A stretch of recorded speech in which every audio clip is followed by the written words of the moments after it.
Hello everyone, स्वागत है आप सभी लोगों का लर्न एंड फन पर। और इस क्लास में हम लोग बेटा एक बहुत ही इंपॉर्टेंट और बहुत ही इंटरेस्टिंग चैप्टर के स्टार्टिंग करने जा रहे हैं। इस पूरी क्लास में हम ये चैप्टर को फिनिश करेंगे। एक इंपॉर्टेंट चैप्टर है, काफ़ी मार्क्स का चैप्टर है और सबसे अच्छी बात यह है कि काफ़ी थ्योरेटिकल चैप्टर है। जितने भी छोटे छोटे न्यूमेरिकल बन सकते हैं वो हम डेफिनेटली डिस्कस करेंगे। बट हाँ, यहाँ पे ज़्यादातर चीज़ें जो हैं समझने की हैं और आपको एक बार वो अगर समझ में आ गई तो डेफिनेटली आप किसी भी क्वेश्चन को सॉल्व कर सकते हो, राइट। आसान क्वेश्चन ही जनरली यहां से पूछा जाता है। मैं पहले बता देता हूं, जो क्वेश्चन पूछा जाता है बेटा पीएन जंक्शन डायोड से पूछा जाएगा या फिर डायोड को रेक्टिफायर की तरह कैसे यूज कर सकते हैं उसके बारे में पूछा जाएगा। छोटा क्वेश्चन अगर आने का होगा तो बेटा वो बैंड डायग्राम बनाने का भी आ सकता है, एनर्जी बैंड्स का, ठीक है। तो चैप्टर का नाम है semiconductor devices and digital circuits. Start करते हैं चैप्टर को बेटा सबसे पहले मटेरियल के अंडरस्टैंडिंग के साथ में।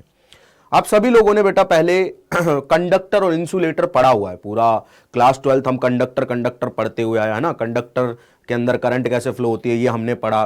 कंडक्टर के ऊपर मैग्नेटिक फोर्स कैसे लगता है ये हमने पढ़ा है ना। कंडक्टर में करंट जाती है तो मैग्नेटिक फील्ड कैसे क्रिएट होती है। अब हम एक डिफरेंट टाइप ऑफ मटेरियल की बात करना चाहते हैं जो ना तो इंसुलेटर है और ना ही कंडक्टर है, जिसे हम कहते हैं सेमीकंडक्टर। बेसिकली दोनों काम भी कर सकता है। जो 0 केल्विन टेम्परेचर है उस पे तो ये प्रॉपर इंसुलेटर की तरह बिहेव करेगा। 0 केल्विन एब्सोल्यूट टेम्परेचर जिसे हम कहते हैं, उस टेम्परेचर पे जो सेमीकंडक्टर होते हैं वो बिल्कुल एकदम इंसुलेटर की तरह बिहेव करते हैं। लेकिन रूम टेम्परेचर पे कुछ कुछ कंडक्टिविटी उनमें दिख जाती है। तो दोनों ही काम कर रहा है, इसलिए इसको सेमीकंडक्टर करें। ना तो ये कंडक्टर ना इंसुलेटर है ना, दोनों के बीच की कोई चीज है। अब क्योंकि कंडक्टर की कंडक्टिविटी बहुत ज्यादा होती है, इंसुलेटर की कंडक्टिविटी बहुत कम होती है, तो सेमीकंडक्टर की कंडक्टिविटी दोनों के बीच में होगी। और same goes to resistivity. Resistivity conductor की बहुत कम होती है, रेजिस्टिविटी इंसुलेटर की बहुत ज्यादा होती है, तो इसकी भी रेजिस्टिविटी दोनों के बीच में होगी, राइट। तो यहीं से शुरुआत करते हैं कंडक्टर्स और सेमीकंडक्टर और इंसुलेटर की चर्चा। मेटल जो लिखा हुआ है बेटा इसका मतलब कंडक्टर है। मेटल्स कंडक्टर ही होते हैं, सबको पता है ना ये बात। तो मेटल्स में, कंडक्टर में और सेमीकंडक्टर में डिफरेंस क्या है देखो। मेटल्स की रेजिस्टिविटी बहुत कम होती है, they possess a very low resistivity, या फिर ऐसा बोलो कि कंडक्टिविटी हाई होती है, क्योंकि रेजिस्टिविटी का उल्टा ही कंडक्टिविटी है। रो और सिग्मा सबने पढ़ा हुआ है, ठीक है ना। अब देखो इसका रो जो है, आप सबका रो याद रख लो। क्या याद रख लो? रो का मतलब क्या है बेटा? रेजिस्टिविटी। आप रेजिस्टिविटी याद कर लो, उसे उल्टा कर देना। देखो रो क्या होता है बेटा? 1/सिग्मा होता है, या फिर सिग्मा क्या हो जाएगा? 1/रो हो जाएगा। यहां से सिग्मा क्या हो जाएगा? 1/रो हो जाएगा। तो आप रो याद कर लो और 1 ले लो उस रो का, आपको कंडक्टिविटी पता चल जाएगी, राइट। 10⁻² से 10⁻8 ओम इंटू मीटर होती है रेजिस्टिविटी कंडक्टर्स की। देखो कितनी कम है, -2 से -8 के बीच में। तो रेजिस्टिविटी तो कंडक्टिविटी उतनी ही हाई हो जाएगी, मतलब उल्टा कर दो इसको, ठीक है। 10⁻2 को 1 लिखोगे तो बेटा 10⁻+2 हो जाएगा, -8 को लिखोगे तो 10⁻8 हो जाएगा, राइट। क्लियर है सभी लोगों को? वहीं देखो सेमीकंडक्टर जो है उनके ऊपर बाद में आऊंगा, पहले इंसुलेटर के ऊपर। इंसुलेटर की रेजिस्टिविटी देखो 10⁻11 टू 10⁻19, मतलब लगभग इनफाइनाइट चली गई, इतनी ज्यादा रेजिस्टिविटी होती है।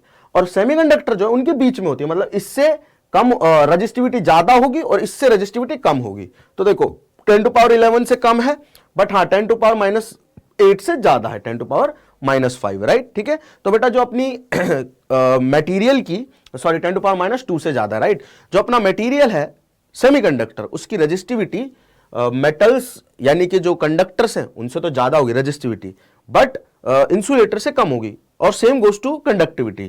कंडक्टिविटी जो है सेमीकंडक्टर की मेटल से कम होगी, बट इंसुलेटर से ज्यादा होगी। तो इस तरह से आप डिफाइन कर सकते हो बेटा टाइप्स ऑफ मटेरियल को, कि मेटल या कंडक्टर, इंसुलेटर और सेमीकंडक्टर में क्या क्या डिफरेंस है। अब ये तो बहुत बेसिक बात थी, बहुत बेसिक चर्चा थी, ये बिल्कुल एकदम सारी चीजें आपके एनसीईआरटी में दी हुई हैं। हमको सबसे ज्यादा इंपॉर्टेंट चीज जो पढ़नी है इस चैप्टर में, जहां से चैप्टर एक्चुअल में स्टार्ट होता है, उसे कहते हैं हम लोग एनर्जी बैंड थ्योरी, ठीक है ना। अच्छा, तो एटम्स चैप्टर हम सब ने पढ़ा था। एटम्स चैप्टर में हमने क्या पढ़ा था कि अगर हम लोग एक किसी हाइड्रोजन लाइक एटम को ले लें तो उसके एनर्जी लेवल्स को ऐसे दिखा रहे थे हम लोग, ऐसे दिखा रहे थे, है ना। यहाँ पे -13.6 है, यहाँ पे -3.4 इलेक्ट्रॉन वोल्ट थी एनर्जी, है ना। इस तरह से यहाँ पे -1.51 इलेक्ट्रॉन वोल्ट थी। मतलब जो आइसोलेटेड एटम होता है, क्या होता है? आइसोलेटेड एटम, उसके इलेक्ट्रॉन्स को हम इस तरह से अलग अलग एनर्जी लेवल पे दिखा सकते हैं। किसी आइसोलेटेड एटम की बात करो, आइसोलेटेड एटम। लेकिन जो सॉलिड होता है, जब सॉलिड फॉर्म होता है तो सॉलिड में बेटा कितने सारे एटम होते हैं, इनफाइनाइट एटम मान के चलो। ये तो एक एटम के एनर्जी लेवल की बात हो रही है कि यहां वाले इलेक्ट्रॉन के पास इतनी एनर्जी, यहां वाले इलेक्ट्रॉन के पास इतनी एनर्जी, यहां वाले इलेक्ट्रॉन के पास इतनी एनर्जी और यहां वाले इलेक्ट्रॉन के पास इतनी एनर्जी, ठीक है। लेकिन सोच के देखो, जब फॉर्मेशन होता है ना सॉलिड का, तो बहुत सारे एटम पास पास आते हैं, बहुत सारे एटम क्या करते हैं, पास पास पास पास आ जाते हैं, और वो क्या करते हैं बेटा, इलेक्ट्रॉन शेयर करते हैं, बॉन्ड बनाते हैं और इलेक्ट्रॉन्स को क्या करते हैं, शेयर करते हैं। अब इलेक्ट्रॉन्स को जब वो शेयर करते हैं ना, तो कोई भी दो इलेक्ट्रॉन की एनर्जी सेम नहीं होती है। पाउलीज एक्सक्लूजन लॉ आप सभी लोगों को पता है ना। अब देखो, बहुत सारे इलेक्ट्रॉन हो गए और बहुत सारे इलेक्ट्रॉन में सेम ऑर्बिट के भी जो इलेक्ट्रॉन्स है उनकी एनर्जी सेम नहीं होगी। अभी तो हम यहां पे एक इलेक्ट्रॉन दिखाएंगे, मान लो यहां पे एक इलेक्ट्रॉन दिखा रहे हैं, है ना। ऐसा कह देते हैं कि एक एटम में दो इलेक्ट्रॉन है ना। चलो तीन इलेक्ट्रॉन मान लेते हैं, तीन इलेक्ट्रॉन मान लेते हैं, तो दो यहां पे एक यहां पे 1s2 2s1 मान लेते हैं इसको, राइट। मान रहे हैं अभी, बस जस्ट समझने की कोशिश कर रहे हैं बैंड थ्योरी कहती क्या है। तो भाई हम इस तरह से दिखा देंगे, राइट, क्लियर है। तो दो इलेक्ट्रॉन जो है, उन दो इलेक्ट्रॉन का एनर्जी लेवल ऐसे दो दिखा देंगे, दोनों की एनर्जी क्योंकि सेम नहीं होगी, है ना, किसी की कम होगी किसी की ज्यादा होगी। और उसके बाद जो ऊपर जाते हैं तो एनर्जी बढ़ती है, तो तीसरा जो इलेक्ट्रॉन उसकी एनर्जी ऐसे दिखा दी। तो ये तो एक एटम है जिसमें बेटा कितने इलेक्ट्रॉन, तीन इलेक्ट्रॉन। अगर मान लो n नंबर ऑफ एटम होंगे तो उनमें 3n इलेक्ट्रॉन्स हो जाएंगे। कितने इलेक्ट्रॉन्स हो जाएंगे, 3n। तो हर इलेक्ट्रॉन की एनर्जी अलग अलग होगी। तो एक इलेक्ट्रॉन की एनर्जी को दिखाने के लिए मैं एक एनर्जी लेवल बना रहा हूं, तो n नंबर ऑफ इलेक्ट्रॉन की एनर्जी दिखाने के लिए मुझे n number of energy level बनाने पड़ेंगे। और इन एनर्जी लेवल के कनेक्शन को हम लोग बोलते हैं एनर्जी बैंड। एनर्जी बैंड का मतलब क्या है, जो नंबर ऑफ इलेक्ट्रॉन्स है उनके जो एनर्जी लेवल है, उस एनर्जी लेवल का जो ग्रुप है, जो कलेक्शन है, उसे हम लोग कहते हैं एनर्जी बैंड। अब ये कैसे कैसे हो सकते हैं, किस किस प्रकार के हो सकते हैं, इसकी जरा सी चर्चा कर लेते हैं एक छोटे से एग्जांपल को लेके, ठीक है ना। हम एक काम करते हैं बेटा, हम इंटर एटॉमिक स्पेसिंग का डायग्राम बनाने की कोशिश करते हैं, ठीक है ना। क्या बनाने की कोशिश करते हैं, डायग्राम एनर्जी के साथ में, राइट, क्लियर है। चलो हम एक एग्जांपल ले लेते हैं, सिलिकॉन का ले लेते हैं, ठीक है ना। सिलिकॉन का इलेक्ट्रॉनिक कॉन्फ़िगरेशन होता है 1s2 2s2 2p6 3s2 3p2, right. ऐसा ही है बेटा, ऐसा ही कुछ है। अच्छा, अब ध्यान से सुनना, मान लेते हैं कि ये अपना 1s2 है, ये 1s है, ये 2s है, ऐसे बना देते हैं ठीक से। Let's say this is 1s, line खींचते हैं आराम से, कोई दिक्कत नहीं है। Let's say this is are 1s, ठीक है ना, एंड ठीक है। उसके बाद मान लेते हैं दिस इज आर 2s, यहाँ पे बना लेते हैं, ठीक है, ओके। और उसके बाद अगेन हम लोग एक और बना लेते हैं, बहुत सारे एनर्जी लेवल हमें बनाने हैं तो बना ही लेते हैं, कोई दिक्कत नहीं है, ठीक है ना। अगेन एक और बना लेते हैं,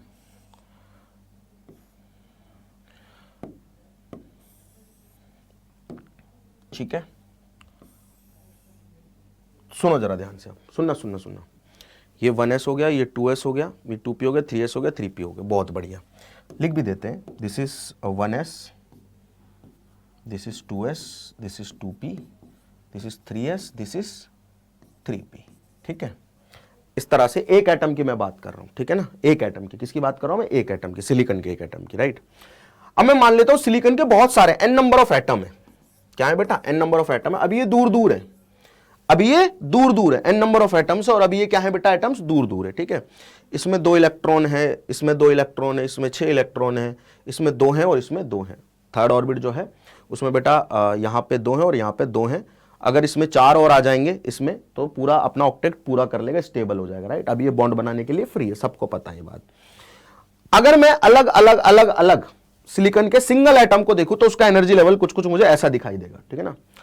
अब जैसे जैसे, सुनना ध्यान से, जैसे जैसे ये पास आते हैं, जैसे जैसे देखो, एक इलेक्ट्रॉन, एक पर्टिकुलर एटम की मैं बात करूं तो ऐसा एनर्जी लेवल दिखा सकते हैं हम किसी भी एक एटम में, पढ़ा है ना एटम्स वाले चैप्टर में। अब जैसे जैसे ये पास आएंगे, जैसे जैसे ये पास आएंगे, जो इनकी एटॉमिक डिस्टेंस है वो घटने लगेगी, एटम्स के बीच की डिस्टेंस घटने लगेगी, घटने लगेगी, घटने लगेगी, घटने लगेगी, ठीक है। अब घटने लगेगी तो इलेक्ट्रॉन शेयर करने लगेंगे, इलेक्ट्रॉन शेयर करने लगेंगे तो बेटा सारे इलेक्ट्रॉन्स की, जो भी इलेक्ट्रॉन्स ये शेयर कर रहे हैं, जैसे मान लो कि यहाँ पे इसमें अभी 3p में 2 इलेक्ट्रॉन है, ठीक है ना। अब n नंबर ऑफ एटम आ गए तो 3p में कितने इलेक्ट्रॉन हो जाएंगे, 2n, एक में 2 है, 3p के एक में 2 हैं, तो n में कितने हो जाएंगे, 2n। तो 2n नंबर ऑफ इलेक्ट्रॉन है, उनकी सबकी एनर्जी क्या है बेटा, अलग अलग अलग अलग अलग है। क्या है बेटा, सबकी एनर्जी अलग अलग अलग अलग अलग है। ठीक है, समझ में आ गई यहां तक की बात सभी लोगों को? अच्छा, थोड़ा थोड़ा समझ में आई। अब जैसे जैसे ये पास आने लग गए तो बेटा जो अगर मैं 3s की और इसकी 3p की बात करूं, राइट, किसकी बात कर रहा हूं मैं, 3s और 3p की अभी बात कर रहा हूं। ठीक है, तो जैसे जैसे ये पास आएंगे तो बेटा जो इलेक्ट्रॉन्स है उनकी एनर्जी कुछ इस प्रकार से दिखेगी आपको, इस प्रकार से दिखेगी, इस प्रकार से दिखेगी, इस प्रकार से दिखेगी। ठीक है ना, किसी एक पर्टिकुलर डिस्टेंस पे इसके जो इलेक्ट्रॉन्स है 3p के उन इलेक्ट्रॉन्स की एनर्जी अलग अलग होगी और 3s के जो इलेक्ट्रॉन्स है उनकी एनर्जी अलग अलग होगी। ये कंबाइंड बहुत सारे जब एटम एक साथ आ रहे हैं ना, तो एक एटम के 3s की जो एनर्जी है दूसरे एटम के 3s के इलेक्ट्रॉन की एनर्जी से अलग होगी। इवन एक एटम के 2 इलेक्ट्रॉन की भी एनर्जी अलग अलग होगी, सबकी एनर्जी अलग अलग होगी। तो सबकी एनर्जी को एक लाइन पे नहीं दिखा सकते हम लोग, है ना, क्योंकि सबकी एनर्जी सेम तो है ही नहीं। अब सबकी एनर्जी अलग अलग है, किसी की कम है किसी की ज्यादा है, क्योंकि शेयर हो रहे हैं इलेक्ट्रॉन्स, राइट। अब क्या होता है, अगर हम डिस्टेंस को और कम कर दे, ऐसे ये इंटर एटॉमिक डिस्टेंस है, यहां पे इस एक्सिस पे मैं क्या दिखा रहा हूं, इंटर एटॉमिक डिस्टेंस। अगर इस डिस्टेंस को और कम कर दें हम लोग तो क्या होता है बेटा, तो ऐसा काम होता है कि मिक्स हो जाते हैं। ये क्या हो जाते हैं बेटा, इस तरह से मिक्स हो जाते हैं, है ना, मिक्स हो जाते हैं। मिक्स होने का मतलब क्या है कि अब आप आइडेंटिफाई नहीं कर पा रहे हो इनमें कि 3p का इलेक्ट्रॉन कौन सा है और 3s का इलेक्ट्रॉन कौन सा है। ठीक है, क्लियर यहां तक की बात, आगे समझ में। अब आगे क्या होता है, इससे कम होती है जब दूरी, मतलब जब सॉलिड फॉर्म होता है, अभी ये पास पास आ रहे हैं, थोड़ा पास आए तो ये था इनका एनर्जी इलेक्ट्रॉन्स का, और पास आए तो इलेक्ट्रॉन्स की एनर्जी, ऐसे दिखा रहा हूं। और जब ये बिल्कुल एकदम सॉलिड को फॉर्म कर रहे हैं तो उस केस में एनर्जी बैंड है ना वो इस तरह से डिस्ट्रीब्यूट हो जाते हैं, इस तरह से एक गैप आ जाता है बीच में। क्या आ जाता है बेटा, गैप आ जाता है, गैप, ये दिख रहा है ना गैप, ये गैप, राइट। अब दो अलग अलग पार्ट में क्या हो गए, एनर्जी बैंड डिस्ट्रीब्यूट हो गए। क्या हो गए, दो अलग अलग पार्ट में एनर्जी बैंड्स डिस्ट्रीब्यूट हो गए, राइट। इन दो तरीके के बैंड को हम लोग बोलते हैं valence band and conduction band. Valence band कौन सा बैंड होता है, ऐसा बैंड जिसमें हम वैलेंस इलेक्ट्रॉन्स की एनर्जीज को दिखाते हैं। वैलेंस बैंड का मतलब क्या है, जो वैलेंस इलेक्ट्रॉन्स है, जो वैलेंस इलेक्ट्रॉन है उन वैलेंस इलेक्ट्रॉन सबसे लास्ट इलेक्ट्रॉन्स जो भरे जा रहे हैं, तो वैलेंस इलेक्ट्रॉन्स जो हैं उन वैलेंस इलेक्ट्रॉन्स की एनर्जीज का जो ग्रुप है ना उसे हम कहते हैं वैलेंस बैंड। कंडक्शन बैंड क्या होता है, वैलेंस बैंड के जस्ट ऊपर जो बैंड होता है उसे कंडक्शन बैंड कहते हैं, वो खाली रहता है, राइट। और इन दोनों के बीच में एक एनर्जी का गैप रहता है जिसे हम लोग क्या कहते हैं, फॉरबिडन एनर्जी गैप कहते हैं। क्या कहते हैं, फॉरबिडन एनर्जी गैप। तो यह है बेसिकली बैंड की थ्योरी। समझ में आ गई सभी लोगों को? होता क्या है बेटा, जैसे जैसे सॉलिड का फॉर्मेशन होता है ना, तो उस केस में बहुत सारे एटम्स आते हैं, अपने इलेक्ट्रॉन शेयर करते हैं, और जब वो इलेक्ट्रॉन्स को शेयर करते हैं तो हर इलेक्ट्रॉन की एनर्जी अलग अलग होती है। अब एक इलेक्ट्रॉन को दिखाने के लिए, एनर्जी लेवल को दिखाने के लिए मैं ऐसे एक लाइन बना रहा हूं, तो बहुत सारे इलेक्ट्रॉन्स की अलग अलग एनर्जीज को दिखाने के लिए मुझे बहुत सारी लाइंस बनानी पड़ेंगी। और उन लाइंस को क्या कह रहे हैं हम लोग, एनर्जी, उन लाइंस को क्या कह रहे हैं हम लोग, उन लाइंस को कह रहे हैं एनर्जी लेवल। और जो एनर्जीज का ग्रुप है उसे हम लोग क्या कहेंगे बेटा, एनर्जीज के ग्रुप को हम लोग कहेंगे एनर्जी बैंड। अब जिस बैंड में कंडक्शन, जिस बैंड में वैलेंस इलेक्ट्रॉन्स है उसे कहेंगे हम वैलेंस बैंड, और जिस बैंड में कंडक्शन इलेक्ट्रॉन्स जाएंगे उसे हम लोग कहेंगे conduction band. Conduction band generally खाली रहता है अगर मैं बात करूं अलग अलग टाइप के मटेरियल के लिए, राइट। अभी देखना कैसे कंडक्शन बैंड भरेगा, समझना, ध्यान से समझने की कोशिश करना। कंडक्शन बैंड और वैलेंस बैंड के एनर्जी लेवल्स के बीच में गैप दिखाई देगा आपको, जिसे हम लोग कहते हैं फॉरबिडन एनर्जी गैप, राइट। तो थ्योरी जो है इसकी, ये समझ चुके होगा आप लोग, और जो इसके बारे में इंपॉर्टेंट थ्योरी है, वैसे तो सारी बातें जो मैंने बताई वो सारी की सारी यहां पे लिखी हुई है। अगेन मैं एक डायग्राम बता के आप लोगों को बताऊंगा। वैलेंस बैंड क्या होता है, energy band formed by a series of energy level containing valence electron is known as valence band. बोला था ना अभी कि ऐसा बैंड है या ऐसा ग्रुप है एनर्जीज का, किसकी एनर्जीज का, इलेक्ट्रॉन्स की एनर्जीज का, जिसमें आप लोग ना वैलेंस इलेक्ट्रॉन की एनर्जीज को दिखा रहे हो, उस ग्रुप को आप लोग वैलेंस बैंड कह रहे हो, खत्म बात, राइट। 0 केल्विन पे क्या होता है, electrons start filling the energy levels in valence band starting from lowest one to the highest energy level which an electron can occupy in the valence band at 0 Kelvin is called Fermi energy level। मतलब जो 0 kelvin पे highest energy band होता है ना, ये वाला, ठीक है ना, क्योंकि ये वैलेंस बैंड है तो इसके हाईएस्ट जो एनर्जी लेवल है, हाईएस्ट इलेक्ट्रॉन का जो एनर्जी लेवल है उसको हम लोग बोलते हैं फर्मी एनर्जी लेवल, राइट। उसके अलावा क्या बोला हुआ है बेटा, उसके अलावा बोला हुआ है कि this band is always filled with electron, हमेशा आपको इलेक्ट्रॉन से भरा हुआ मिलेगा, क्योंकि वैलेंस इलेक्ट्रॉन होते हैं हर एक पर्टिकुलर किसमें, हर एक पर्टिकुलर एटम में। और हर एटम में अगर वैलेंस इलेक्ट्रॉन है तो बेटा सॉलिड में एटम है, मतलब सॉलिड में बहुत सारे इलेक्ट्रॉन्स हो गए वैलेंस इलेक्ट्रॉन, तो हमेशा फिल मिलेगा आपको। और ये maximum energy, this is the band of maximum energy, electrons are not capable of gaining energy from external electric field, no flow of current due to electrons present in this band. जो बेटा electrons इस valence band में होंगे उनके कारण कोई भी जो एनर्जी करंट है उसका कंडक्शन नहीं होगा, किसी भी प्रकार की करंट का कंडक्शन नहीं होगा। समझ में आएगा क्या कहने की कोशिश कर रहा हूं भाई? जिसमें ऐसा, ये तो समझ में आ गया ना सभी लोगों को, ठीक है ना? ऐसा कोई मटेरियल हो जिसमें, ध्यान से सुनना, यहां पे इधर डायग्राम बना के दे देता हूं, ठीक है ना? कोई भी मटेरियल, आप किसी भी मटेरियल को कंसीडर कर लो, किसी भी any material, consider any material, ठीक है? उस मटेरियल में जो वैलेंस बैंड है उसमें वैलेंस इलेक्ट्रॉन्स होंगे, ठीक है? वैलेंस इलेक्ट्रॉन कभी भी कंडक्शन नहीं करते हैं करंट का। कंडक्शन के लिए रिस्पॉन्सिबल होते हैं कंडक्शन बैंड के इलेक्ट्रॉन्स, ठीक है ना? कंडक्शन के लिए कौन रिस्पॉन्सिबल होते हैं? कंडक्शन बैंड के इलेक्ट्रॉन्स, ठीक है? तो भाई हम एक काम करते हैं, हम एक ना लाइन खींचते हैं अगेन, और उस लाइन की मदद से थोड़े और डायग्राम बनाते हैं, ठीक है? देखना ध्यान से, यहां डायग्राम बनाते हैं। इस तरह से होता है बेटा काम कुछ, कि ना जो ध्यान से सुनना, जो वैलेंस बैंड है, ठीक है, उसमें क्या होता है? वैलेंस इलेक्ट्रॉन्स होते हैं। इस वैलेंस बैंड में क्या दिखाएंगे हम लोग? वैलेंस इलेक्ट्रॉन्स के एनर्जीज को दिखाएंगे। किसको दिखाएंगे बेटा? Valence electrons. वैलेंस इलेक्ट्रॉन पता है ना, सबसे लास्ट में जो भरे जा रहे हैं, तो इसमें वैलेंस इलेक्ट्रॉन्स के एनर्जी लेवल्स होते हैं, बहुत पास पास, बट हर एक इलेक्ट्रॉन की एनर्जी क्योंकि डिफरेंट होती है दूसरे इलेक्ट्रॉन से, तो वो एक इस तरह का मुझे बैंड मिलता है, राइट? उसके अलावा कंडक्शन बैंड जो होता है वो जस्ट अबो होता है। किसके जस्ट अबो होता है बेटा? वैलेंस बैंड के जस्ट अबो जो बैंड होता है उसे हम कंडक्शन बैंड कहते हैं। और कंडक्शन और वैलेंस में क्या रिलेशन है हम आगे मटेरियल्स के लिए समझेंगे, राइट? सेमीकंडक्टर के लिए खाली रहता है कंडक्शन बैंड, सेमीकंडक्टर के लिए हमेशा खाली रहेगा। अब देखो, ये कंडक्शन बैंड का सबसे लोवेस्ट एनर्जी लेवल है और ये वैलेंस बैंड का सबसे हाईएस्ट एनर्जी लेवल है। समझ गए? कंडक्शन बैंड जो है उसका सबसे लोवेस्ट एनर्जी लेवल और वैलेंस बैंड का सबसे हाईएस्ट एनर्जी लेवल, इन दोनों के बीच का जो गैप है ना, इसे हम लोग कहते हैं forbidden energy gap, delta easy. क्या कहते हैं? Forbidden energy gap, delta easy. 0 kelvin पे अगर सेमीकंडक्टर के लिए बात करूं तो ये भरा हुआ मिलेगा आपको, है ना? और इसमें कोई इलेक्ट्रॉन नहीं मिलेगा। इसमें कोई इलेक्ट्रॉन नहीं, इसका मतलब कोई कंडक्शन नहीं होगा करंट का। कंडक्शन के लिए रिस्पॉन्सिबल होते हैं यहां के इलेक्ट्रॉन। कंडक्शन के लिए कौन से इलेक्ट्रॉन रिस्पॉन्सिबल होते हैं? यहां के इलेक्ट्रॉन। यहां अगर कोई इलेक्ट्रॉन नहीं है मतलब कोई कंडक्शन नहीं है। यहां कितने भी हो फर्क नहीं पड़ रहा, लेकिन यहां जब तक इलेक्ट्रॉन नहीं होगा मतलब कंडक्शन नहीं होगा करंट का। तो कंडक्शन के लिए कौन रिस्पॉन्सिबल है बेटा? Electrons of conduction band, right? ये सारी चीजें हमने पढ़ ली थी। कंडक्शन बैंड क्या होता है? Lowest Anfield energy band just above the valence band, मतलब वैलेंस बैंड के जस्ट ऊपर का जो बैंड है उसे कंडक्शन बैंड कह रहे हैं, ठीक है? क्लियर है सभी लोगों को? अलग अलग मटेरियल के लिए अलग अलग प्रकार का होता है। करंट जो है वो फ्लो होती है due to conduction band electrons.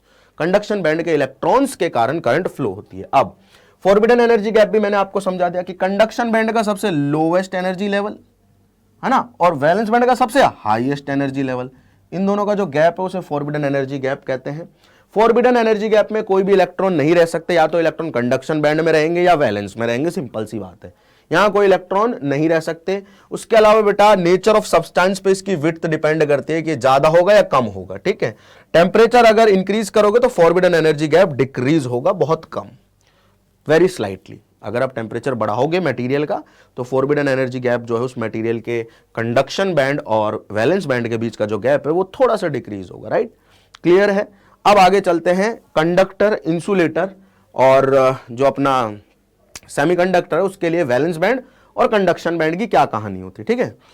सबसे पहले हम लोग अलग अलग प्रकार के लिए देख लेते हैं। किसके लिए देख लेते हैं? अलग अलग प्रकार के लिए। ये जो आपको दिख रहा है ना, ये कंडक्शन बैंड है, ये वैलेंस बैंड है, ठीक है ना? ये वैलेंस बैंड का सबसे अपर एनर्जी लेवल है और ये बैलेंस बैंड का कंडक्शन बैंड का सबसे लोअर एनर्जी लेवल है। इन दोनों के बीच का गैप अगर 3 इलेक्ट्रॉन वोल्ट से ज्यादा है तो मटेरियल जो होता है बेटा वो क्या होता है? उस मटेरियल को कहते हैं हम लोग इंसुलेटर। तो ये क्या है? इंसुलेटर है। क्या है ये? इंसुलेटर है। क्यों? क्योंकि ये 3 इलेक्ट्रॉन वोल्ट से बड़ा गैप अगर हो गया तो इसे इंसुलेटर इसलिए कह रहे हैं क्योंकि एक्चुअल में होता क्या है कि इलेक्ट्रॉन्स, जैसे जैसे आप टेम्परेचर बढ़ाते हो तो इलेक्ट्रॉन्स की एनर्जी बढ़ती है, तो यहां के इलेक्ट्रॉन्स यहां जा सकते हैं एनर्जी लेके, और अगर यहां के इलेक्ट्रॉन यहां पहुंच गए तो यहां वाले इलेक्ट्रॉन क्या करेंगे बेटा? कंडक्शन कर देंगे। इंसुलेटर में तो ऐसा होता ही नहीं है। तो ये जो एनर्जी गैप है ना 3 इलेक्ट्रॉन वोल्ट से बड़ा होता है। 3 इलेक्ट्रॉन से बड़ा होगा मतलब कि रूम टेम्परेचर पे, नॉर्मल टेम्परेचर पे, इवन एट हाई टेम्परेचर ये इलेक्ट्रॉन यहां से जा नहीं पाएंगे कंडक्शन बैंड में। कंडक्शन बैंड में क्या नहीं कर पाएंगे? जा नहीं पाएंगे, जिसकी वजह से ये कभी भी करंट जो है उसका फ्लो नहीं दिखाएगा। तो एम्प्टी रहेगा हमेशा। कंडक्शन बैंड जो है एक इंसुलेटर के लिए हमेशा क्या रहेगा? एम्प्टी रहेगा, ठीक है ना? तो इंसुलेटर के लिए कि एनर्जी गैप इतना ज्यादा हो गया कि वैलेंस बैंड के इलेक्ट्रॉन एनर्जी, देखो इलेक्ट्रॉन हमेशा वैलेंस बैंड में ही रहेंगे। अब उनको अगर आप इतनी एनर्जी दे दो कि वो जा पा रहे हैं ऊपर कंडक्शन में, तो कंडक्शन हो जाएगा करंट का। अगर ऐसा नहीं होगा तो नहीं होगा कंडक्शन, सिंपल सी बात है ना। अच्छा, अब दूसरा क्या है, देखो ये वाला दिख रहा है आपको, इसको ध्यान से देखना, ये है कंडक्शन बैंड, ठीक है, ये दिस इज कंडक्शन बैंड। ध्यान से सुन लेना इस चीज को जो मैं बता रहा हूं अभी, क्योंकि ये बहुत इंपॉर्टेंट है। दिस इज कंडक्शन बैंड और ये है वैलेंस बैंड, ये है वैलेंस बैंड, ठीक है ना। यानी कि वैलेंस बैंड और कंडक्शन बैंड ओवरलैप कर रहे हैं। क्या कर रहे हैं बेटा? ओवरलैप कर रहे हैं। कौन कौन ओवरलैप कर रहे हैं? Valence band and conduction band. कौन कौन ओवरलैप कर रहे हैं? Valence band and conduction band. कहां ओवरलैप कर रहे हैं देखना जरा, सुनना जरा ध्यान से। अरे यार ये इधर है, रेड वाला इधर चाहिए मुझे, आई नीड दिस, ठीक है। देखो ध्यान से देखना, ध्यान से। जो कंडक्शन बैंड है उसका सबसे नीचे वाला लेवल जो है एनर्जी का, और जो वैलेंस बैंड है उसका जो सबसे ऊपर वाला लेवल है, देखो उनका डिफरेंस आ रहा है, कुछ ना कुछ आ रहा है क्या, कि कंडक्शन बैंड का लो लेवल वैलेंस बैंड में ही घुस गया, या आप ये मानो वैलेंस बैंड का हाई लेवल कंडक्शन बैंड में घुस गया, तो ओवरलैपिंग हो गई बैंड्स की। क्या हो गई बेटा? ओवरलैपिंग होगी कि किसी मटेरियल में ऐसा है कि एनर्जी गैप ही नहीं है। क्या नहीं है? एनर्जी का गैप ही नहीं है, वो डेल्टा ईजी है ही नहीं। किसी किसी मटेरियल में हो सकता है ना। यानी कि जो अपना कंडक्शन बैंड है वो इतना नीचे आ जाए कि वैलेंस बैंड ही उससे ऊपर है, वैलेंस बैंड का अपर लेवल ऊपर है, कंडक्शन बैंड इतना नीचे, कंडक्शन बैंड का लोअर लेवल है ना वो इतना नीचे है कि वैलेंस बैंड का अपर लेवल उससे ऊपर चला गया, तो वैलेंस बैंड के सारे इलेक्ट्रॉन कंडक्शन में ऑलरेडी है। अरे क्योंकि वैलेंस बैंड का ऊपर लेवल है, कंडक्शन बैंड का नीचे, तो वैलेंस बैंड में जो भी इलेक्ट्रॉन है वो सारे के सारे इलेक्ट्रॉन ऑलरेडी कंडक्शन बैंड में भी है ना। तो ये कहानी है किसकी बेटा? सोच के देखो, कंडक्टर की। किसकी कहानी है ये? कंडक्टर की। कंडक्टर्स में क्या होता है कि कंडक्शन बैंड का लेवल इतना नीचे होता है और वैलेंस बैंड का लेवल ऊपर हो जाता है कंडक्शन बैंड से, तो वैलेंस के जितने इलेक्ट्रॉन है वो ऑलरेडी कंडक्शन बैंड में है, वो ऑलरेडी कंडक्शन बैंड में है, तो वो करंट फ्लो करा सकते हैं। तो दिस इज द रीजन कि कंडक्टर्स में करंट फ्लो होती है, क्योंकि उनका कंडक्शन बैंड वैलेंस से नीचे होता है, राइट, मतलब ओवरलैपिंग होती है, राइट, ठीक है ना। अच्छा, अब जो अपना सेमीकंडक्टर है उसमें क्या होता है? उसमें ये होगा जो इन दोनों में नहीं हो रहा है कि एनर्जी गैप इससे तो ज्यादा होगा, इसमें तो एनर्जी गैप है ही नहीं, इसमें तो दोनों ओवरलैप कर गए, इसमें तो दोनों ओवरलैप कर गए। एनर्जी गैप इससे तो ज्यादा होगा, इससे कम होगा, तो 3 वोल्ट से कम जिनका एनर्जी गैप होगा, फॉरबिडन एनर्जी गैप, यानी कि कंडक्शन बैंड के सबसे नीचे वाला एनर्जी लेवल और वैलेंस बैंड का सबसे ऊपर वाला एनर्जी लेवल, उन दोनों का जो गैप है अगर वो 3 इलेक्ट्रॉन वोल्ट से कम है, इसका मतलब electrons now can jump from valence band to conduction band, और जंप कर जाएंगे तो कंडक्शन बैंड में पहुंच सकते हैं और कंडक्टिविटी दिखा सकते हैं। इसलिए बेटा ये सेमीकंडक्टर कहलाता है कि इसका जो एनर्जी बैंड गैप है, ये जो गैप दिख रहा है ना बैंड्स के बीच में, है ना, जिसको फॉरबिडन एनर्जी गैप कह रहे हैं, वो एनर्जी गैप इतना होता है, कितना होता है कि वो बेटा कंडक्टर से तो ज्यादा होता है और 3 इलेक्ट्रॉन वोल्ट से कम होता है, क्योंकि 3 से ज्यादा एनर्जी गैप अगर हो गया तो वो इंसुलेटर बन जाएगा। 3 इलेक्ट्रॉन वोल्ट से ज्यादा अगर फॉरबिडन एनर्जी गैप होगा तो इंसुलेटर बन जाएगा। 3 से कम होना चाहिए फॉर डेल्टा ईजी या फिर ईजी या फिर forbidden energy gap less than 3 electron volt. Those materials are which one? Those materials are which one? बताओ कौन से होते हैं? Semiconductor, right. क्लियर है सभी लोगों को? कुछ आपको मटेरियल ऐसे भी दिखेंगे जिनमें कंडक्शन बैंड में ऑलरेडी कुछ इलेक्ट्रॉन्स हैं, वैलेंस बैंड में तो है ही है, कंडक्शन में भी ऑलरेडी कुछ इलेक्ट्रॉन्स है, वो मटेरियल्स भी क्या होते हैं? कंडक्टर होते हैं। तो कंडक्टर में या तो कंडक्शन बैंड में ऑलरेडी इलेक्ट्रॉन मिलेंगे, या फिर कंडक्टर का जो कंडक्शन बैंड है वो इतना नीचे होगा कि वैलेंस बैंड ऊपर है, तो वैलेंस के सारे इलेक्ट्रॉन ही कंडक्शन बैंड में आ गए या कुछ इलेक्ट्रॉन कंडक्शन बैंड में आ गए, तो कंडक्टिविटी दिखा देगा। तो ये तो कंडक्टर की कहानी है। और भाई इंसुलेटर में इतना ज्यादा एनर्जी गैप होता है कि इलेक्ट्रॉन कभी पहुंच ही नहीं पाएंगे कंडक्शन बैंड में, तो वो कभी कंडक्टिविटी नहीं दिखाएगा। और सेमीकंडक्टर के लिए जो डेल्टा ईजी है, यानी कि जो एनर्जी बैंड गैप है या फिर फॉरबिडन एनर्जी गैप है, वो 3 इलेक्ट्रॉन वोल्ट से छोटा होता है, which means electrons can take energy while they are in valence band and go into the conduction band and show conductivity, right?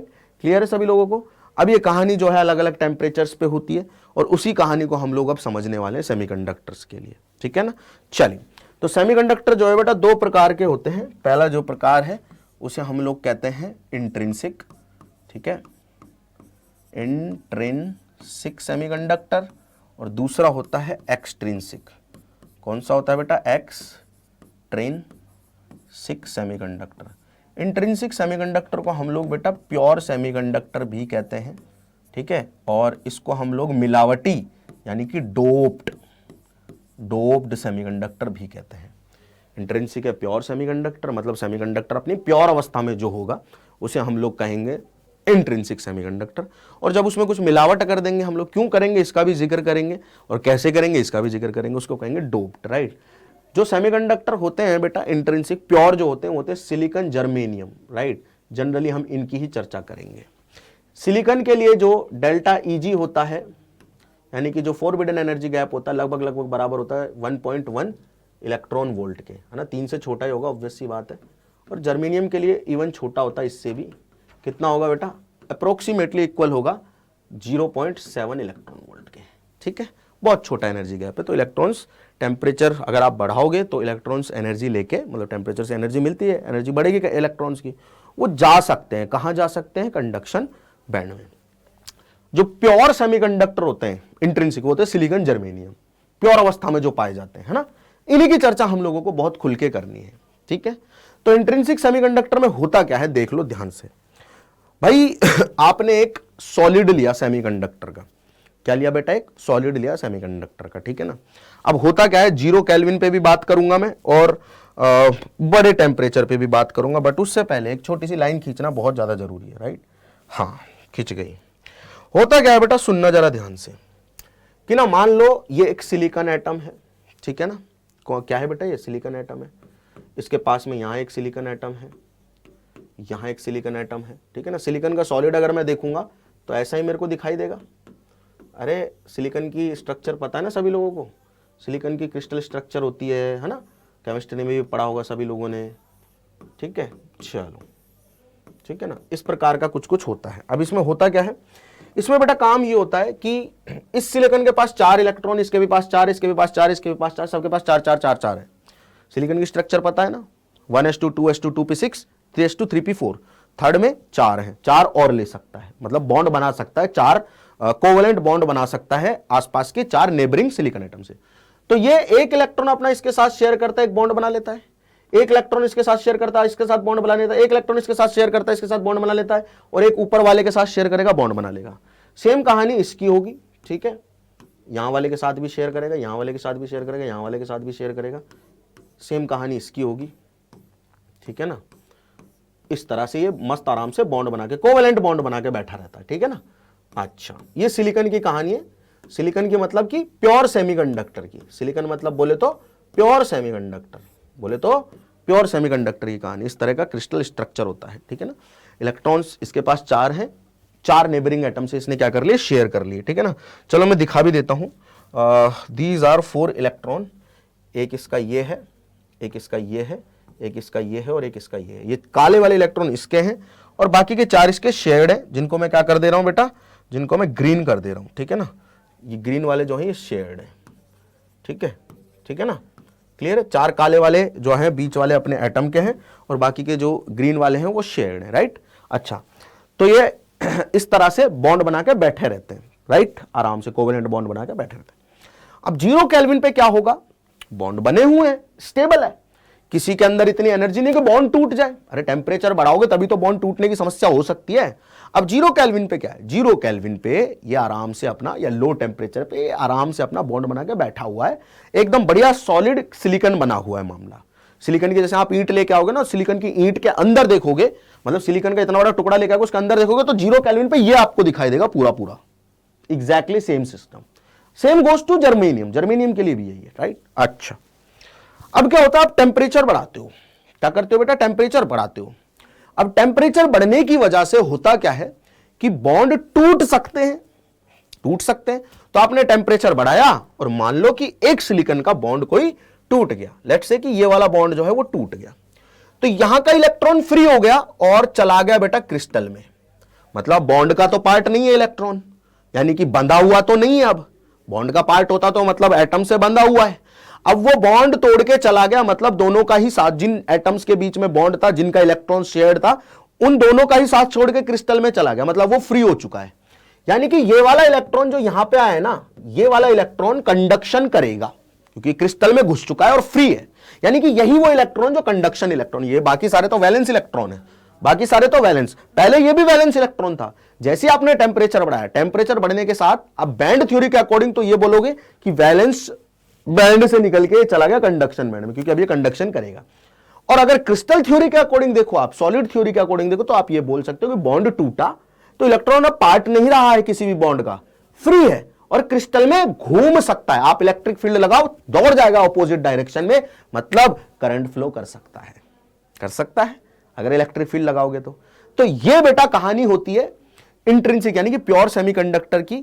0 kelvin पे और हाई टेम्परेचर पे, रूम टेम्परेचर पे भी बोल सकते हो। 0 केल्विन पे क्या है, परमानेंट इंसुलेटर है, सारे बॉन्ड बंधे हुए हैं, एनर्जी है ही नहीं इलेक्ट्रॉन्स के पास में कि वो भाई बॉन्ड तोड़ दे। आप रूम टेम्परेचर पे लेके गए इसी सिलिकॉन के टुकड़े को, तो इस सिलिकॉन के अंदर क्या है कि बहुत सारे जो इलेक्ट्रॉन्स उनके पास इतनी एनर्जी आ गई कि बॉन्ड जो है वो टूट गया, और बॉन्ड टूटने से इलेक्ट्रॉन फ्री हुआ, और फ्री हुआ तो क्रिस्टल में घुस गया, और अब वो क्रिस्टल में मूव कर सकता है, मतलब वो मटेरियल के अंदर मूव कर सकता है।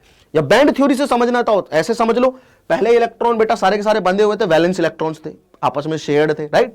तो वैलेंस इलेक्ट्रॉन को किसी को इतनी एनर्जी मिल गई कि वो कंडक्शन बैंड में चला गया, बैंड थ्योरी के अकॉर्डिंग कंडक्शन बैंड में, और सॉलिड के अकॉर्डिंग मटेरियल में चला गया बॉन्ड तोड़ के। तो ये अब क्या करेगा, कंडक्शन दिखाएगा।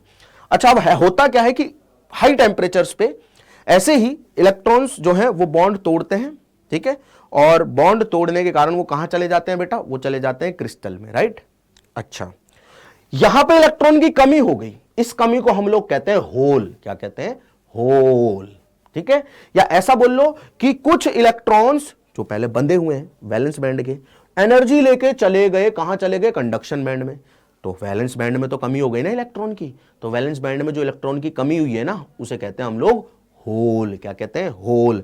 अब जितने इलेक्ट्रॉन नीचे से छोड़ के जाएंगे कंडक्शन बैंड में, उतने ही होल बनेंगे वैलेंस बैंड में, बिल्कुल सिंपल सी बात है। तो नंबर ऑफ होल्स जो होते हैं किसी भी प्योर सेमीकंडक्टर में, और नंबर ऑफ इलेक्ट्रॉन्स जो होते हैं किसी भी प्योर सेमीकंडक्टर में, वो बराबर होते हैं पर यूनिट वॉल्यूम में। पर यूनिट वॉल्यूम में जो नंबर ऑफ होल्स होते हैं और जो नंबर ऑफ इलेक्ट्रॉन्स होते हैं किसी भी प्योर सेमीकंडक्टर में, इंट्रिंसिक सेमीकंडक्टर में, वो बराबर होते हैं, क्योंकि बॉन्ड टूटेगा, ठीक है, जहां से इलेक्ट्रॉन निकल के जाएगा वहां इलेक्ट्रॉन क्या कर देगा, एक कमी क्रिएट कर देगा इलेक्ट्रॉन की, उस कमी को होल बोल रहे हैं, और इलेक्ट्रॉन चला गया ऊपर। तो एक बॉन्ड टूटा तो बेटा एक इलेक्ट्रॉन और एक होल पेयर का जन्म हुआ। इलेक्ट्रॉन कौन सा, कंडक्शन इलेक्ट्रॉन, एक कंडक्शन इलेक्ट्रॉन और एक होल का जन्म हुआ।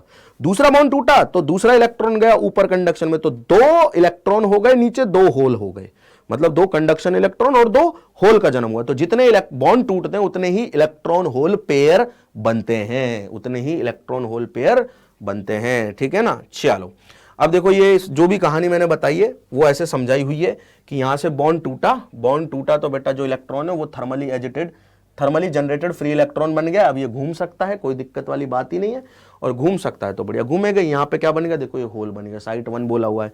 यहाँ से अब क्या करेगा, कोई ना कोई यहाँ से यहाँ से साइट 2 से कोई उठेगा होल, सॉरी कोई उठेगा इलेक्ट्रॉन और इस होल को फिल करने जाएगा, क्योंकि यहाँ पे बेटा अब ये क्या कर रहा है, डिमांड कर रहा है कि भाई मेरे पास कमी है, कोई आ जाओ इस कमी को पूरी कर दो। तो कोई इलेक्ट्रॉन जिसके पास ज्यादा एनर्जी होगी वो जाएगा, इसको फिल करेगा, फिर यहाँ होल बन जाएगा, फिर यहाँ होल बन जाएगा, है ना। क्लियर है। तो बेसिकली इलेक्ट्रॉन और होल दोनों ही क्या करते हैं बेटा, दोनों ही कंडक्शन में भागीदारी निभाते हैं अपनी अपनी, दोनों ही कंडक्शन में योगदान देते हैं। कैसे योगदान देते हैं दोनों ही कंडक्शन में, सुनो कैसे योगदान देते हैं दोनों ही कंडक्शन में, सुनो भाई। इलेक्ट्रॉन तो मूव करता है इलेक्ट्रिक फील्ड के अपोजिट डायरेक्शन में, सबको पता है, लेकिन इलेक्ट्रॉन जब होल बना के गया है तो वहां पे वो एक ऐसी स्पेस क्रिएट करके गया जिसमें बाकी के इलेक्ट्रॉन आना चाहते हैं। तो ये वाला इलेक्ट्रॉन यहां से यहां गया तो इलेक्ट्रॉन मूव हुआ ना, यहां होल बन गया, है ना। फिर नीचे से कोई और इलेक्ट्रॉन आएगा, यहां पे आएगा तो यहां होल बन जाएगा। तो ऐसा लगेगा कि इलेक्ट्रॉन ऐसे मूव कर रहे हैं ऊपर की तरफ, होल नीचे की तरफ मूव कर रहे हैं। मूव नहीं कर रहे बेसिकली, वो बन रहे हैं, मूव तो इलेक्ट्रॉन ही कर रहे हैं।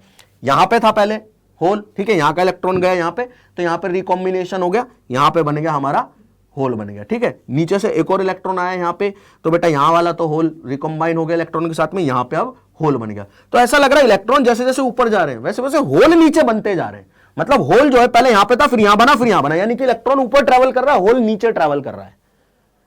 तो बेटा होल भी पार्टिसिपेट तो कर रहा है करंट के कंडक्शन में, होल है तभी तो इलेक्ट्रॉन मूव किया ऊपर, अब नहीं होता तो बॉन्ड बना के बैठ रहा था।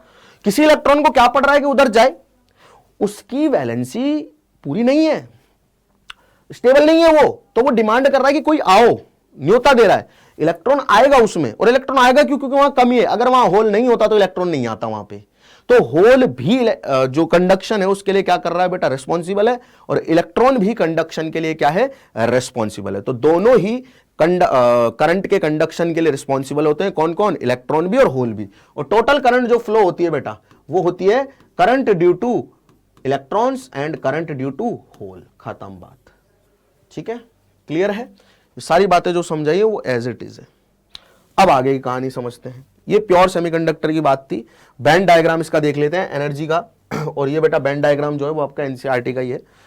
ये बेटा कोई सिलिकॉन कंडक्टर ले सिलिकॉन क्रिस्टल ले लिया मैंने, सॉलिड सिलिकॉन ले लिया। ये delta easy less than 3 volt रहेगा। सिलिकॉन के लिए तो 1.1 रहेगा, जर्मेनियम के लिए 0.7 रहेगा, किसी के भी लिए मैं सेमीकंडक्टर के लिए लेस देन 3 इलेक्ट्रॉन वोल्ट बोल सकता हूँ। ये काले काले इलेक्ट्रॉन्स है, वैलेंस इलेक्ट्रॉन, सबकी एनर्जी अलग अलग है, सबको दिख रही है ना। ये कंडक्शन बैंड है। 0 केल्विन पे खाली है क्योंकि सारे इलेक्ट्रॉन्स ने बॉन्ड बना रखे हैं एक दूसरे सिलिकॉन के साथ में, और मस्त आराम से स्टेबल मामला है। आपने टेम्परेचर बढ़ाया, बॉन्ड टूटे, इलेक्ट्रॉन चले गए कहां पे, क्रिस्टल में, और जहां से गए वहां बन गया होल, ठीक है ना।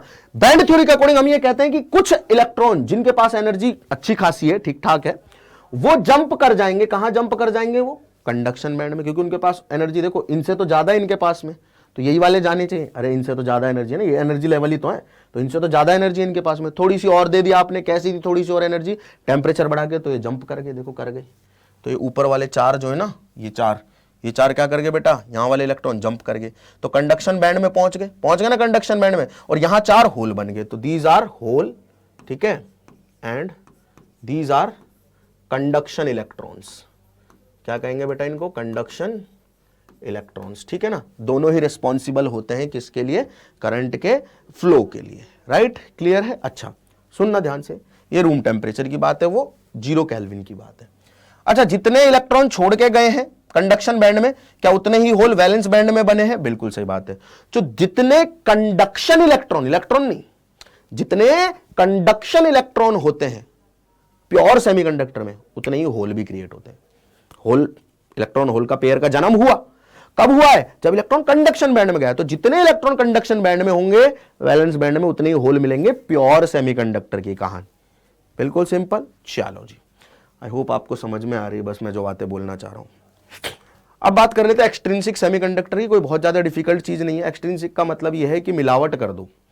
एक्चुअल में क्या है कि बेटा जो नॉर्मल टेम्परेचर पे, रूम टेम्परेचर पे आप हाई भी टेम्परेचर कर देते हो तो वो बहुत ज्यादा बॉन्ड नहीं टूटते, ये स्वाभाविक बात है। सारे बॉन्ड थोड़ी ना टूट जाएंगे सिलिकॉन के, सिर्फ कुछ ही बॉन्ड टूट पाते हैं, तो सिर्फ कुछ ही इलेक्ट्रॉन और होल के पेयर का जन्म हो पाता है।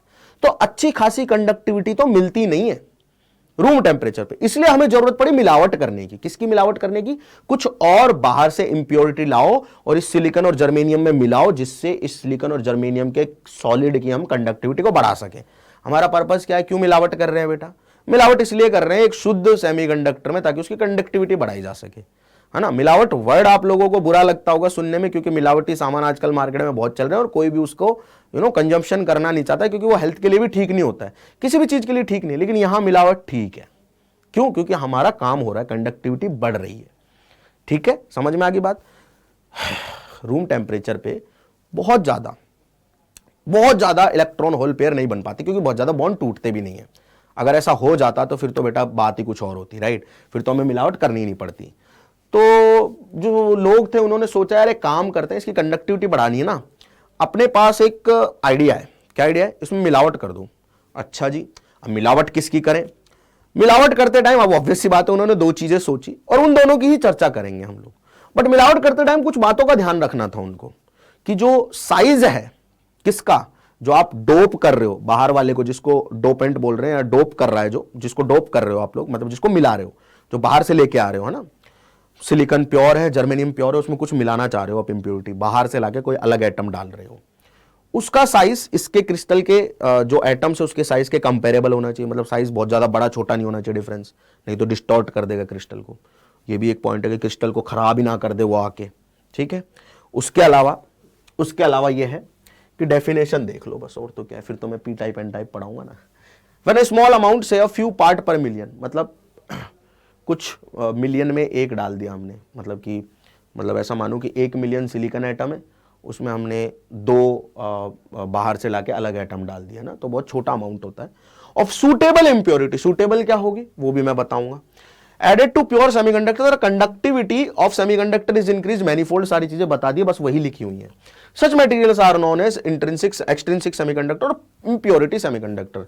द डेलिब्रेट, ये लाइन देख लेना, the deliberate addition of a desirable impurity is called doping, के बाहर से जिस डेलिबरेटली आप जो एडिशन कर रहे हो शुद्ध अच्छे खासे सेमीकंडक्टर में, उस प्रक्रिया को कहते हैं डोपिंग। और इंप्योरिटी को कहते हैं, क्या कहते हैं, डोपेंट्स। डोपेंट नहीं है, डोपेंट्स, जो मिला रहे हो जिस इंप्योरिटी को उसको कहते हैं dopant. Such a material is called a doped semiconductor, extrinsic को हम लोग डोप्ड भी कहते हैं। अच्छा, उसके अलावा यह भी दिया हुआ है कि ऐसा होना चाहिए कि साइज कंपेरेबल होना चाहिए, ऐसा नहीं होना चाहिए कि बहुत ज्यादा डिफरेंस है साइज में, और लैटिस को, जो क्रिस्टल लैटिस है, जो अपना स्ट्रक्चर है उसको डिस्टॉर्ट ना कर दे, ऐसा होना चाहिए। ठीक है ना, क्लियर है, यही बातें लिखी हुई जो मैंने बताई थी आप सभी लोगों को, राइट। अब बेटा 2 प्रकार के होते हैं जो सेमीकंडक्टर है अपने, ठीक है। कौन से 2 प्रकार के होते हैं? एक होता है पी टाइप और एक होता है एन टाइप। पहले मैं एन टाइप पढ़ाऊंगा, ठीक है, फिर मैं पी टाइप पढ़ाऊंगा।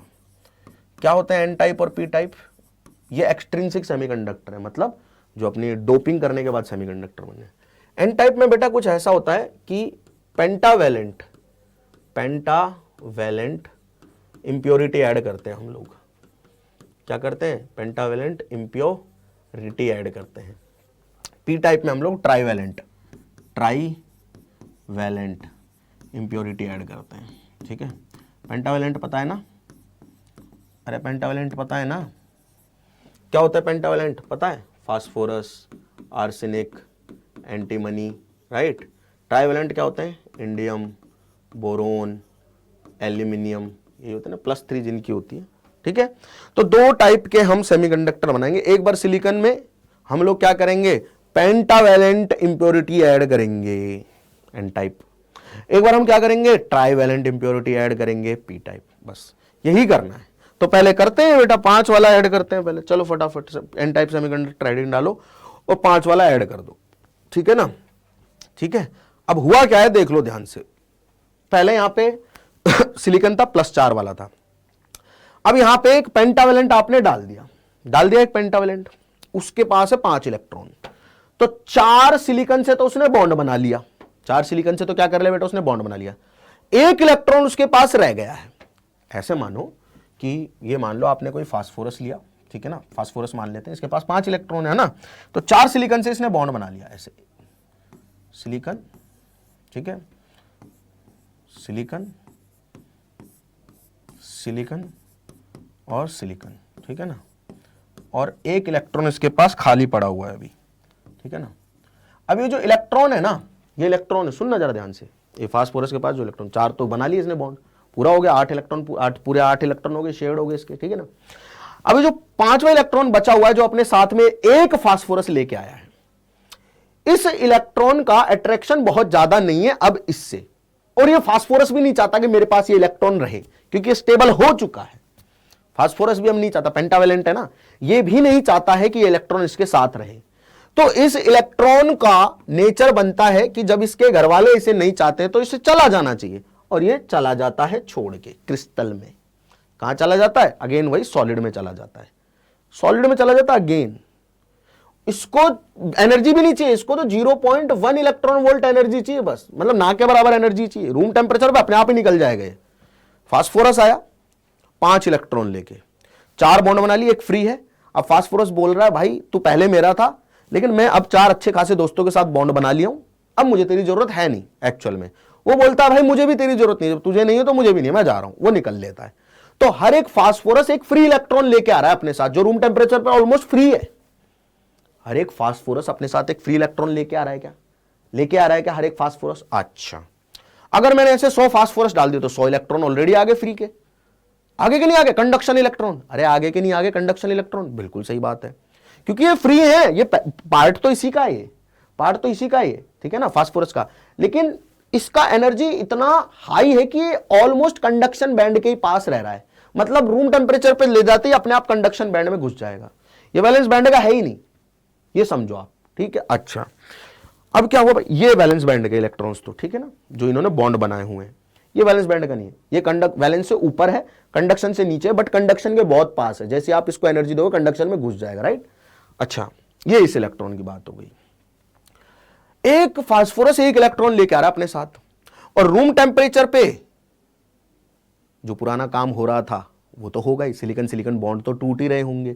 अरे जो पहले हो रहा था प्योर में वो तो यहां भी हो रहा होगा, सिलिकॉन सिलिकॉन बॉन्ड तो यहां भी टूट रहे होंगे, और कुछ कुछ ओनली कुछ वैलेंस बैंड के इलेक्ट्रॉन कंडक्शन में जा रहे होंगे, ओनली कुछ वैलेंस बैंड के इलेक्ट्रॉन कंडक्शन बैंड में जा रहे होंगे, ठीक है ना, थर्मली एजिटेशन से, थर्मल अपने टेम्परेचर बढ़ाया तो कुछ इलेक्ट्रॉन वैलेंस बैंड के जा रहे होंगे, मतलब सिलिकॉन सिलिकॉन बॉन्ड टूट रहा होगा।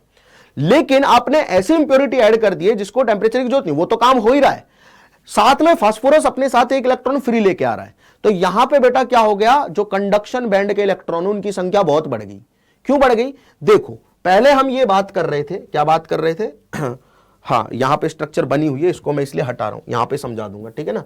पहले हम लोग ये बात कर रहे थे, क्या बात कर रहे थे कि भाई जो सिलिकॉन सिलिकॉन बॉन्ड है वो टूटेंगे, उनके कारण इलेक्ट्रॉन होल पेयर बनेंगे, सिलिकॉन सिलिकॉन के दो बॉन्ड टूटेंगे ही टूटेंगे, है ना। एक फास्फोरस साथ में लेके आ रहा है, क्या लेके आ रहा है बेटा, एक फास्फोरस साथ में लेके आ रहा है एक फ्री इलेक्ट्रॉन, ठीक है ना।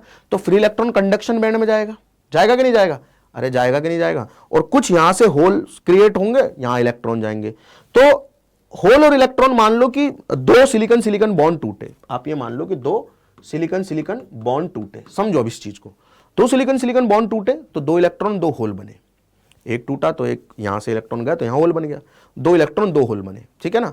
तो अभी तक तो इलेक्ट्रॉन होल नंबर बराबर है, लेकिन 50 फास्फोरस आ गए 50 इलेक्ट्रॉन लेके, क्योंकि एक फास्फोरस एक ला रहा है, तो देखो यहां से दो होल दो इलेक्ट्रॉन बने, यहां से 50 इलेक्ट्रॉन बने, तो बेटा देख लो खुद की खुद तुम 52 इलेक्ट्रॉन हो गए और दो होल हैं, तो number of electron is very very greater than number of holes in an type semiconductor. In an type semiconductor क्या होता है, नंबर ऑफ इलेक्ट्रॉन्स, कौन से इलेक्ट्रॉन है बेटा, कंडक्शन इलेक्ट्रॉन की बात करो, जब मैं इलेक्ट्रॉन बोल रहा हूं तो कंडक्शन इलेक्ट्रॉन समझ लेना, नंबर ऑफ होल से बहुत बहुत ज्यादा है, ये छोटा सा एग्जांपल था। हो क्या रहा है बेटा, दोनों काम हो रहे हैं, दोनों काम क्या हो रहे हैं कि सिलिकॉन सिलिकॉन बॉन्ड टूटने के कारण electron hole pairs are generated, ठीक है, वो जनरेट हो रहे हैं, और साथ में हर एक बार फास्फोरस जो है वो अपने साथ एक फ्री इलेक्ट्रॉन लेके आ रहा है, तो ऐसे मैंने 1000 फास्फोरस डाल दिए तो 1000 इलेक्ट्रॉन मेरे को फ्री में मिल गए कंडक्शन के, वो भी, तो इसलिए नंबर ऑफ इलेक्ट्रॉन्स जो है पर यूनिट वॉल्यूम में वो बहुत बहुत ज्यादा होता है नंबर ऑफ होल्स से, किसमें बेटा, एन टाइप सेमीकंडक्टर में, ठीक है, क्लियर है। अच्छा, जो एन टाइप सेमीकंडक्टर है वो इलेक्ट्रिकली न्यूट्रल होता है। अच्छा, अरे सर इलेक्ट्रॉन ज्यादा है, अरे वो कंडक्शन बैंड के हैं, टेंशन मत ले, इलेक्ट्रिकली न्यूट्रल है। क्यों इलेक्ट्रिकली न्यूट्रल है, कई बच्चे बोलते हैं मेरे को कि सर ये नेगेटिव होना चाहिए, मैं बताता हूं क्यों न्यूट्रल है। देखो अगर मैं सिलिकॉन की बात करता हूं तो 14 electron 14 proton, 14 electron 14 proton, 14 electron 14 proton, 14 electron 14 proton, 14 electron 14 proton, 14 electron 14 proton, 14 electron 14 proton. अगर पहले यहां पे सिलिकॉन था तो 14 इलेक्ट्रॉन 14 प्रोटॉन थे, जितने इलेक्ट्रॉन थे उतने ही प्रोटॉन थे। अब 14 इलेक्ट्रॉन 14 प्रोटॉन वाला गया, 15 इलेक्ट्रॉन 15 प्रोटॉन वाला आ गया फास्फोरस, तो जितने इलेक्ट्रॉन आ रहे हैं उतने ही प्रोटॉन भी तो आ रहे हैं ना यहाँ पे, तो इलेक्ट्रिकली न्यूट्रल होता है। एन टाइप पे जाके ये मत सोचना है कि भाई ये इलेक्ट्रिकली न्यूट्रल नहीं होगा, ये एन टाइप तो नेगेटिव होना चाहिए, नहीं, इलेक्ट्रिकली न्यूट्रल होगा ये भी, क्योंकि 14 इलेक्ट्रॉन 14 प्रोटॉन वाला गया, 15 इलेक्ट्रॉन 15 प्रोटॉन वाला आ गया, तो इससे न्यूट्रलिटी पर तो कोई फर्क पड़ा ही नहीं, है ना। हाँ, हम ये बोलते हैं कि कंडक्शन इलेक्ट्रॉन का जो नंबर है वो बहुत बहुत ज्यादा है, कंडक्शन इलेक्ट्रॉन है, टोटल इलेक्ट्रॉन कॉन्स्टेंट है, ये कंडक्शन इलेक्ट्रॉन है, इनका नंबर होल से बहुत ज्यादा होता है, इसे हम लोग क्या कहते हैं बेटा, N type semiconductor. Hope you got it right.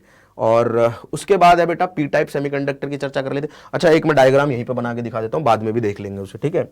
ये बेटा मान लीजिए आप कंडक्शन बैंड है, ठीक है ना, और ये मान लेते हैं अपन लोग वैलेंस बैंड है, ठीक है, ठीक है ना।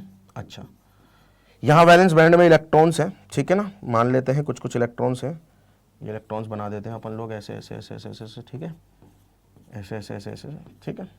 अच्छा, अब ध्यान से सुनना, कुछ इलेक्ट्रॉन्स सिलिकॉन सिलिकॉन बॉन्ड टूटेंगे टूटेंगे तो बॉन्ड टूटेंगे तो कुछ इलेक्ट्रॉन कंडक्शन बैंड में चले जाएंगे, तो ये वाला इलेक्ट्रॉन मान लेता हूं मैं कंडक्शन बैंड में चला गया, है ना, यहाँ पे, और ये वाला इलेक्ट्रॉन चला गया कंडक्शन बैंड में, तो दो इलेक्ट्रॉन हो गए, तो यहाँ पे दो होल बन गए, यहाँ पे दो होल बन गए, यहाँ पे से दो इलेक्ट्रॉन चले गए यहाँ पे, तो ये काम क्यों हुआ, ये तो प्योर सिलिकॉन सिलिकॉन के बॉन्ड टूटने से हुआ है, ठीक है। अच्छा, अब क्या हो रहा है, सुनना सुनना सुनना ध्यान से।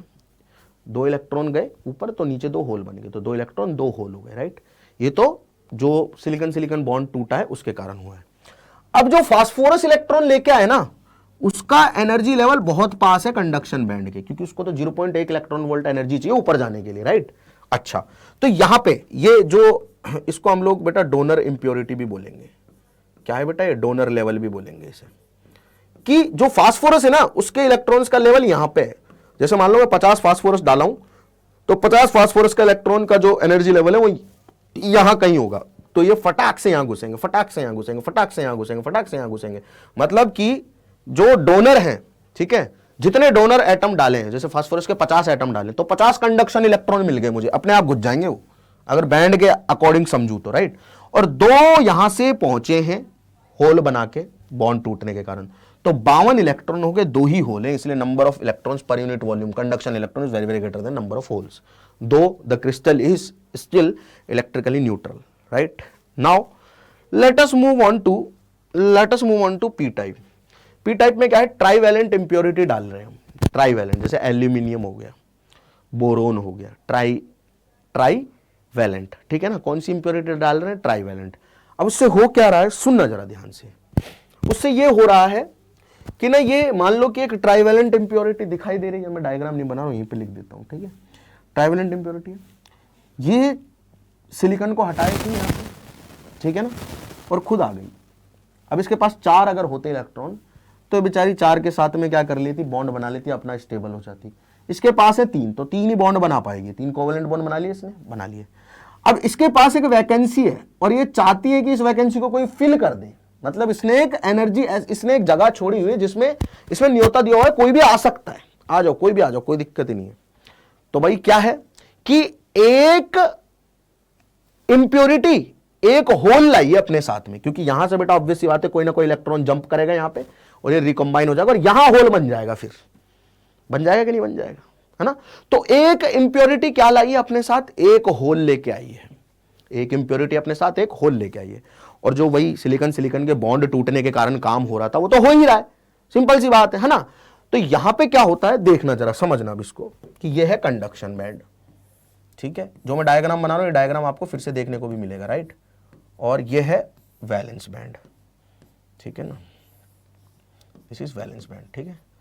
अब मान लीजिए यहां पे बहुत सारे इलेक्ट्रॉन है, ठीक है, ये इलेक्ट्रॉन रहा, ये इलेक्ट्रॉन रहा, ये इलेक्ट्रॉन रहा, ये इलेक्ट्रॉन रहा, ये ऐसे बहुत सारे इलेक्ट्रॉन, राइट। अब होता क्या है कि कुछ इलेक्ट्रॉन्स, सिलिकॉन सिलिकॉन बॉन्ड टूटता है और इलेक्ट्रॉन फ्री हो जाते हैं, इलेक्ट्रॉन होल पेयर का जन्म होता है थर्मल एजिटेशन के कारण। तो कुछ इलेक्ट्रॉन यहां से छोड़ के चले गए कंडक्शन बैंड में, गए भाई गए, ठीक है ना, यहां गए, यहां 2 होल बन गए, ठीक है ना। तो अगर सिलिकॉन सिलिकॉन बॉन्ड टूट रहे हैं तो 2 ही होल बने और 2 ही इलेक्ट्रॉन क्या है बेटा, वहां पे 2 ही इलेक्ट्रॉन कंडक्शन बैंड में मिले हैं। लेकिन जो मैंने इंप्योरिटी ऐड की है, जो मैंने इंप्योरिटी ऐड की है, सुनना ध्यान से, उस इंप्योरिटी की खास बात क्या है, उस इंप्योरिटी की एक खास बात है, क्या खास बात है, कि अपने साथ एक होल लेके आई है। क्या लेके आई है बेटा, एक होल लेके आई है, यानी कि उस इंप्योरिटी ने ऐसी सिचुएशन क्रिएट कर दी है, एक एल्यूमिनियम अपने साथ एक होल लेके आई है, राइट। तो तुरंत ही वहां पे क्या कर देगा, इलेक्ट्रॉन जंप कर देगा। अब ऐसे 100 एल्यूमिनियम डाले तो 100 होल लेके आगे, 100 एल्यूमिनियम, एक इलेक्ट्रॉन, एक एल्यूमिनियम एक होल ला रहा है, तो 100 एल्यूमिनियम 100 होल ले आए, तो 100 इलेक्ट्रॉन एक साथ जंप करेंगे वहां पे, ठीक है ना। अरे भाई करेंगे कि नहीं करेंगे, तो 100 नए होल क्रिएट हो जाएंगे, होंगे या नहीं होंगे, होंगे या नहीं होंगे। और देखो ध्यान से सुनो, ये जो इंप्योरिटी है ना, ये होल जब लेके आई है, तो इस होल का जो एनर्जी लेवल है, यानी कि इसका जो एक्सेप्टर लेवल बोलेंगे इसको, कि इसकी एक्सेप्ट करने की क्षमता जो है वो वैलेंस बैंड के बहुत पास है। यानी कि वैलेंस बैंड के इलेक्ट्रॉन को इतनी एनर्जी नहीं चाहिए कि वो कंडक्शन बैंड में जाएं। वैलेंस बैंड के इलेक्ट्रॉन सिर्फ और सिर्फ इस इंप्योरिटी को सेटिस्फाई करने यहां निकल लेते हैं, तो यहां बहुत सारे होल बन जाते हैं वैलेंस बैंड में, बहुत सारे। क्योंकि सारे के सारे इलेक्ट्रॉन कहां निकल लेते हैं, अरे वो बैठा हुआ है ना लेने के लिए। इलेक्ट्रॉन्स को क्या करना है बेटा, तुमने टेम्परेचर बढ़ाया, एनर्जी मिली, कुछ इलेक्ट्रॉन्स को इतनी एनर्जी मिली कि वो ऊपर पहुंच गए, सबको तो नहीं मिली। लेकिन सारे इलेक्ट्रॉन को नॉर्मल टेम्परेचर पे भी ये दिखा कि हमें ऊपर जाने की जरूरत ही नहीं है, हमारे पास तो ऑलरेडी एक वैकेंसी, इसी को फिल कर देते, चलो डुबकी मारते, तो वो यहां डुबकी मार देते हैं। तो बेटा वैलेंस बैंड में देखो, बहुत देखो 2 होल बने 2 इलेक्ट्रॉन के कंडक्शन बैंड में जाने से, ठीक है ना, और बाकी के होल मिले हैं वो इंप्योरिटीज के अंदर जाने से। जो एक होल है ना इंप्योरिटी के पास में, उनके अंदर गए इलेक्ट्रॉन तो नया होल क्रिएट हो गया, फिर अंदर गए इलेक्ट्रॉन तो नया होल क्रिएट हो गया। तो यहां पे जो नंबर ऑफ होल हैं पर यूनिट वॉल्यूम में, that are very very greater than number of conduction electron in per unit volume, number of conduction electron in per unit volume. ठीक है क्या? ठीक है क्या बेटा? समझ में आ रही है क्या कह रही हूं? अरे समझ में तो आ रही है ना क्या कह रही हूं भाई? ये सिलिकॉन सिलिकॉन बॉन्ड टूटने की वजह से हुआ है। ये सारे क्यों गए हैं? क्योंकि जो ये है, ठीक है ना, ये अपने साथ एक होल लेके आया है और उस होल में इलेक्ट्रॉन्स डुबकी मारना चाह रहे हैं। मारेंगे तो नए होल क्रिएट हो जाएंगे, सिंपल सी बात है। तो यहां पे मेजॉरिटी चार्ज कैरियर्स कौन है? होल। देखो होल ज्यादा है, कंडक्शन इलेक्ट्रॉन 2 हैं, होल 1 2 3 4 5 6 7 है। तो होल क्यों क्रिएट हो रहे हैं? क्योंकि जो इंप्योरिटी आई है उसका एक्सेप्टर लेवल वैलेंस बैंड के जस्ट ऊपर है, तो इलेक्ट्रॉन को बहुत ज्यादा एनर्जी नहीं चाहिए, वो तुरंत उसमें क्या कर देते, डुबकी मार देते, तो नए होल क्रिएट हो जाते वैलेंस बैंड में। तो वैलेंस बैंड के इलेक्ट्रॉन यहां पहुंच गए एक्सेप्टर को सेटिस्फाई करने, और वहां पे वैलेंस बैंड में क्या हो गए, होल क्रिएट हो गए। लगाओ इलेक्ट्रिक फील्ड, इलेक्ट्रिक फील्ड की डायरेक्शन में होल मूव करने लग जाएंगे। ठीक, क्लियर सभी लोगों को? तो इस तरह से हम लोग क्या कर सकते हैं बेटा, ये भी इलेक्ट्रिकली न्यूट्रल ही होता है, ये भी इलेक्ट्रिकली न्यूट्रल ही होता है। दोनों पी टाइप और एन टाइप दोनों इलेक्ट्रिकली न्यूट्रल होते हैं, लेकिन नंबर ऑफ कंडक्शन इलेक्ट्रॉन ज्यादा होते हैं एन टाइप में, नंबर ऑफ होल्स ज्यादा होते हैं कंडक्शन इलेक्ट्रॉन से पी टाइप में। समझ में आ गई यहां तक की बात सभी लोगों को? कोई गड़बड़ नहीं, कोई दिक्कत नहीं, कोई परेशानी नहीं, कोई समस्या नहीं, बिल्कुल एकदम मस्त है ना? आई होप आप लोगों को समझ में आ रहा है। तो ये थी बेटा सारी की सारी कहानी पी टाइप और एन टाइप के। एनसीईआरटी में डायग्राम भी दिया हुआ है, and that diagram is this, ठीक है ना, कि 0 केल्विन से ऊपर, ठीक है, ये देखो एक्सेप्ट, ये डोनर लेवल है कि यहां से एक इलेक्ट्रॉन छोड़ के गया है, ये वाला मान लेता हूं मैं, ठीक है ना, एक इलेक्ट्रॉन छोड़ के गया यहां से, तो यहां एक होल बन गया, ठीक है, ये सिलिकॉन सिलिकॉन बॉन्ड की वजह से हुआ, टूटने की वजह। बाकी के सारे कंडक्शन इलेक्ट्रॉन कहां से आए? ये जो डोनर लेवल है ना, जो पेंटावैलेंट इंप्योरिटी थी, उसका एनर्जी लेवल जस्ट पास में था, तो सारे के सारे इलेक्ट्रॉन यहां से तुरंत जंप मार गए, राइट? तो कंडक्शन इलेक्ट्रॉन बहुत सारे मिल गए। तो यहाँ जो मेजोरिटी चार्ज कैरियर होते हैं वो कंडक्शन इलेक्ट्रॉन होते हैं, यहाँ पे मेजोरिटी चार्ज कैरियर होल्स होते हैं, ठीक है। देखो एक इलेक्ट्रॉन छोड़ के गया तो एक होल बना है, किसकी वजह से बना है? जो बॉन्ड टूटा है। कौन सा बॉन्ड टूटा है बेटा? Silicon silicon. बाकी सारे होल क्यों बने हैं? क्योंकि बाकी सारे इलेक्ट्रॉन तुरंत अपनी जो एक्सेप्टर वाली इंप्योरिटी है उसको सेटिस्फाई करने चले गए, उसमें डुबकी मार दी सबने, ठीक है ना? क्लियर है सभी लोगों को? देखो 0.01 इलेक्ट्रॉन वोल्ट बता रहा था ना मैं, 0.01 इलेक्ट्रॉन वोल्ट होता है, 0.1 भी नॉट इवन 0.1, 0.01 से 0.05 इलेक्ट्रॉन वोल्ट होता है, तो पहुंच ही जाएंगे अपने आप, ठीक है। वो 0.01 होता है, राइट? करेक्ट कर लेना, 0.1 बोल रहा था मैं, 0.01 होता है। इतनी सारी इंफॉर्मेशन है वैसे इसमें, इतना सारा डेटा भी है, ठीक है ना? बात समझ में आ गई? बात समझ में आ गई? बात समझ में आ गई? अच्छा, अब न्यूमेरिकल हैं दो, वो कर लेते हैं, फिर पीएन जंक्शन की तरफ थोड़ा सा चलेंगे। एक न्यूमेरिकल मैं करवाऊंगा, एक आप लोगों को घर से करना है, ठीक है ना, खुद से ट्राई करना है। देखो बेटा सवाल क्या है, इसका सॉल्यूशन बना लेते हैं। Suppose a pure silicon crystal has 5 × 10⁻20 atoms per metre cube, ठीक है ना, at room temperature. It is doped by 1 ppm concentration of pentavalent arsenic. Calculate the number of electrons and holes. Given है Ni is equal to 1.5 × 10⁻16 per metre cube. बेटा pure semiconductor के लिए पता क्या होता है? प्योर सेमीकंडक्टर के लिए जितने नंबर ऑफ होल होते हैं उतने ही नंबर ऑफ इलेक्ट्रॉन्स होते हैं, है ना, प्योर सेमीकंडक्टर के लिए। अरे प्योर सेमीकंडक्टर के लिए, या फिर आप इसको वो भी बोल सकते हो, प्योर ना बोलो तो वो भी बोल सकते हो, इंट्रिंसिक, ठीक है। सेमीकंडक्टर के लिए क्या होता है बेटा? नंबर ऑफ होल्स पर यूनिट वॉल्यूम में बराबर होते हैं नंबर ऑफ इलेक्ट्रॉन्स के, ठीक है। तो इनका जो मल्टीप्लिकेशन आएगा, ठीक है, ये बराबर आएगा Ni² के। Ni क्या है बेटा? Number of intrinsic charge carrier, जो कि यहाँ पे होल्स और इलेक्ट्रॉन ही है। बट ये हमेशा Ni² इंट्रिंसिक चार्ज कैरियर का जो नंबर है ये हमेशा कांस्टेंट रहेगा, ठीक है ना। अब अगर मैंने कुछ मिलावट की है, ये तो मैं इंफॉर्मेशन के लिए बता रहा हूं, एंड आई होप कि आप लोगों को पता भी होगा ये, राइट। अगर मैंने कुछ मिलावट की है तो उस मिलावट के भी बारे में जान लेते हैं कि टोटल हमारे पास सिलिकॉन क्रिस्टल हैं इतने एटम से 1 मीटर क्यूब में, और उसमें हमने इंप्योरिटी मिला दी इतनी, ठीक है, बहुत बढ़िया। तो हमें ये फाइंड करना है कि पेंटावैलेंट इंप्योरिटी मिला दी। अब देखो हमें एक चीज तो पता है, क्या मतलब, मुझे तो पता है, आपको भी पता है ना। एक पेंटावैलेंट इंप्योरिटी का मतलब है, एक पेंटावैलेंट इंप्योरिटी मतलब एक फ्री इलेक्ट्रॉन, इंप्योरिटी मतलब एक कंडक्शन इलेक्ट्रॉन या फ्री इलेक्ट्रॉन, कंडक्शन इलेक्ट्रॉन लिखता हूँ, चलो ठीक है ना, बराबर मतलब है एक इलेक्ट्रॉन, कौन सा, कंडक्शन वाला, कौन सा बेटा, कंडक्शन वाला, ठीक है ना। अच्छा, मतलब हमने एक ppm मतलब 1 मिलियन में एक पेंटावैलेंट इंप्योरिटी डाली है, मतलब कि 10 की पावर 6 में, ठीक है, 10 की पावर 6, 1 ppm का मतलब क्या, 1 मिलियन एटम्स में एक पेंटावैलेंट है। तो 10 टू पावर 6 सिलिकॉन में, ठीक है ना, क्या डाला हमने, एक क्या डाला है बेटा, एक आर्सेनिक डाला है, ठीक है ना। तो एक सिलिकॉन में कितने आर्सेनिक डाल दिए हमने, 1/10 की पावर 6 आर्सेनिक डाल दिया हमने। अब टोटल हमारे पास कितने सिलिकॉन है, हमारे पास है 5 × 10 टू पावर 28। तो इतने सिलिकॉन में हमने कितने आर्सेनिक डाल दिए होंगे, एक में इतने डालें तो इतने में कितने डाल देंगे, मल्टीप्लाई कर दो, इतने आर्सेनिक डाल दिया हमने, इसमें इतने आर्सेनिक डाले हैं, ठीक है ना, कैंसल आउट करो, 5 × 10 टू पावर 22 आर्सेनिक है। अब जितने आर्सेनिक है उतने ही फ्री इलेक्ट्रॉन, कंडक्शन इलेक्ट्रॉन है क्या नहीं है, बिल्कुल सही बात है। अरे जितने आर्सेनिक हैं उतने ही कंडक्शन इलेक्ट्रॉन है क्या नहीं है, बिल्कुल सही बात है। तो number of holes multiplied by number of conduction electron है 5 × 10 टू पावर 22, और Ni हमेशा कांस्टेंट रहेगा, 1.5 × 1.5 स्क्वायर है ना, 10 की पावर 32। यहाँ से NH नंबर ऑफ होल्स निकल जाएंगे पर यूनिट वॉल्यूम में, जो भी आएंगे निकाल लेना, ठीक है ना।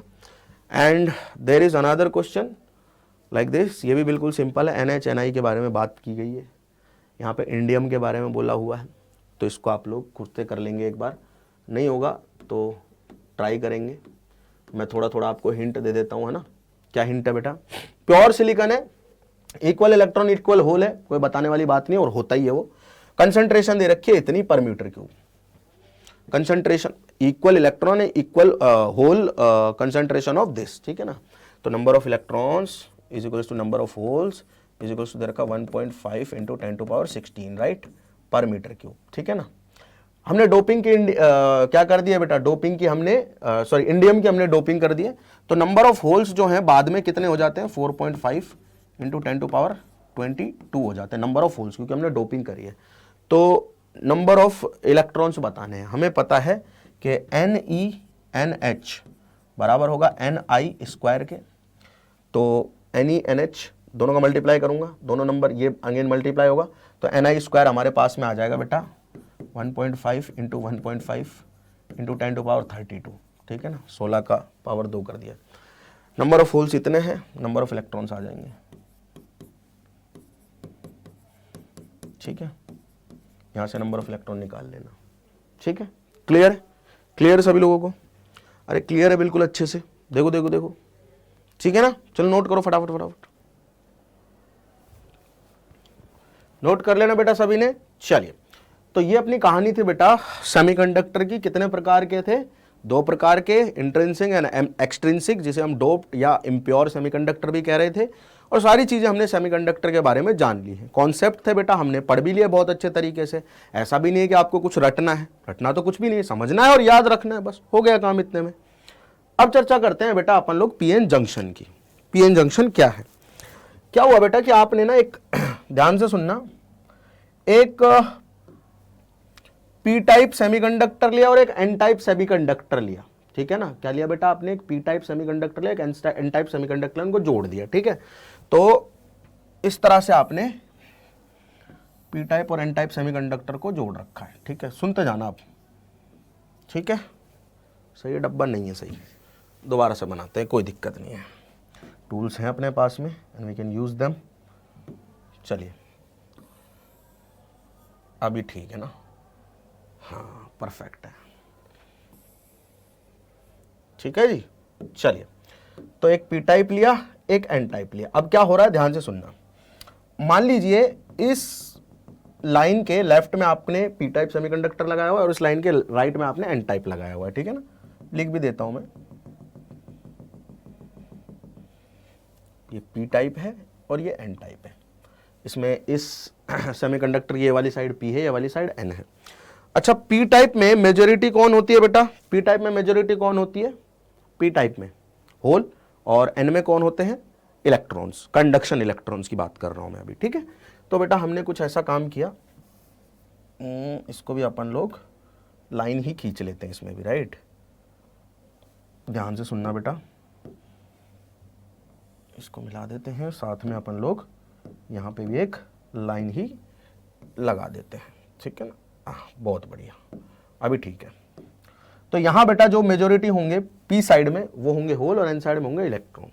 तो मैं होल्स बना रहा हूं, ठीक है ना। ये होल है, ये होल है, ये होल है, ये होल है, ये होल है, ये इलेक्ट्रॉन है, इलेक्ट्रॉन है, इलेक्ट्रॉन है और होल है, होल है, होल है और होल है। एन साइड में मेजोरिटी कौन होते हैं बेटा? इलेक्ट्रॉन होते हैं, राइट।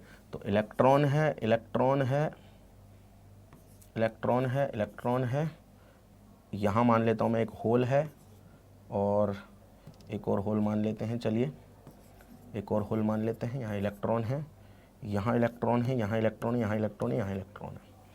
अब हमें एक चीज़ पता है क्या, सुनना जरा ध्यान से, एक चीज़ पता है हम सभी लोगों को कि पी टाइप सेमीकंडक्टर इंडिविजुअली एक न्यूट्रल होता है, एन टाइप सेमीकंडक्टर में इंडिविजुअली न्यूट्रल होता है। यहां मैं क्या दिखा रहा हूं, यहां पे मैं दिखा रहा हूं होल्स और कंडक्शन इलेक्ट्रॉन्स। पी टाइप अपने आप में एक न्यूट्रल टाइप ऑफ सेमीकंडक्टर था, एन टाइप भी एक न्यूट्रल टाइप ऑफ सेमीकंडक्टर था, सबको पता है ये बात, है ना। अच्छा, अब यार होता क्या है, देखो ध्यान से कि पी साइड में होल ज्यादा है और एन साइड में इलेक्ट्रॉन ज्यादा है पर यूनिट वॉल्यूम में अगर आप देखोगे तो, यानी कि कंसंट्रेशन का डिफरेंस है। Due to concentration difference, concentration का डिफरेंस है ना, ड्यू टू कंसंट्रेशन डिफरेंस जो पी साइड के होल हैं जो कि मेजॉरिटी चार्ज कैरियर है ना। देख लेते हैं मेजॉरिटी चार्ज कैरियर कौन है, मेजॉरिटी और माइनॉरिटी, दो तरह के चार्ज कैरियर हम यहां पे यूज करेंगे, ठीक है ना, माइनॉरिटी, ठीक है, दो तरह के चार्ज कैरियर्स को यूज करेंगे। मेजॉरिटी कौन है, पी साइड के होल्स और एन साइड के इलेक्ट्रॉन्स, ठीक है, मतलब जिसमें जो ज्यादा है वो मेजॉरिटी है। अच्छा, माइनॉरिटी कौन है, जिसमें जो कम है, पी में इलेक्ट्रॉन कम है तो पी साइड के इलेक्ट्रॉन माइनॉरिटी है और एन साइड के होल्स माइनॉरिटी है। समझ में आ गई बात भाई, जो ज्यादा है जिस साइड में वो मेजॉरिटी, जो कम है वो माइनॉरिटी, ठीक है ना। तो एन साइड के इलेक्ट्रॉन मेजॉरिटी है, पी साइड के इलेक्ट्रॉन माइनॉरिटी है, पी साइड के होल मेजॉरिटी है और एन साइड के होल्स माइनॉरिटी है, ठीक है, समझ में आ गया। जो ज्यादा है वो मेजॉरिटी है, इधर ज्यादा कौन है, होल्स है तो वो मेजॉरिटी है, कम कौन है, इलेक्ट्रॉन तो माइनॉरिटी है। इधर ज्यादा कौन है, इलेक्ट्रॉन से तो मेजॉरिटी है, कम कौन है, होल्स तो माइनॉरिटी, ठीक है ना। जो मेजॉरिटी चार्ज कैरियर के कारण करंट आएगी उसे कहेंगे हम डिफ्यूजन करंट। क्या कहेंगे बेटा, डिफ्यूजन करंट। और जो माइनॉरिटी चार्ज कैरियर्स के कारण करंट आएगी उसे हम कहेंगे ड्रिफ्ट करंट।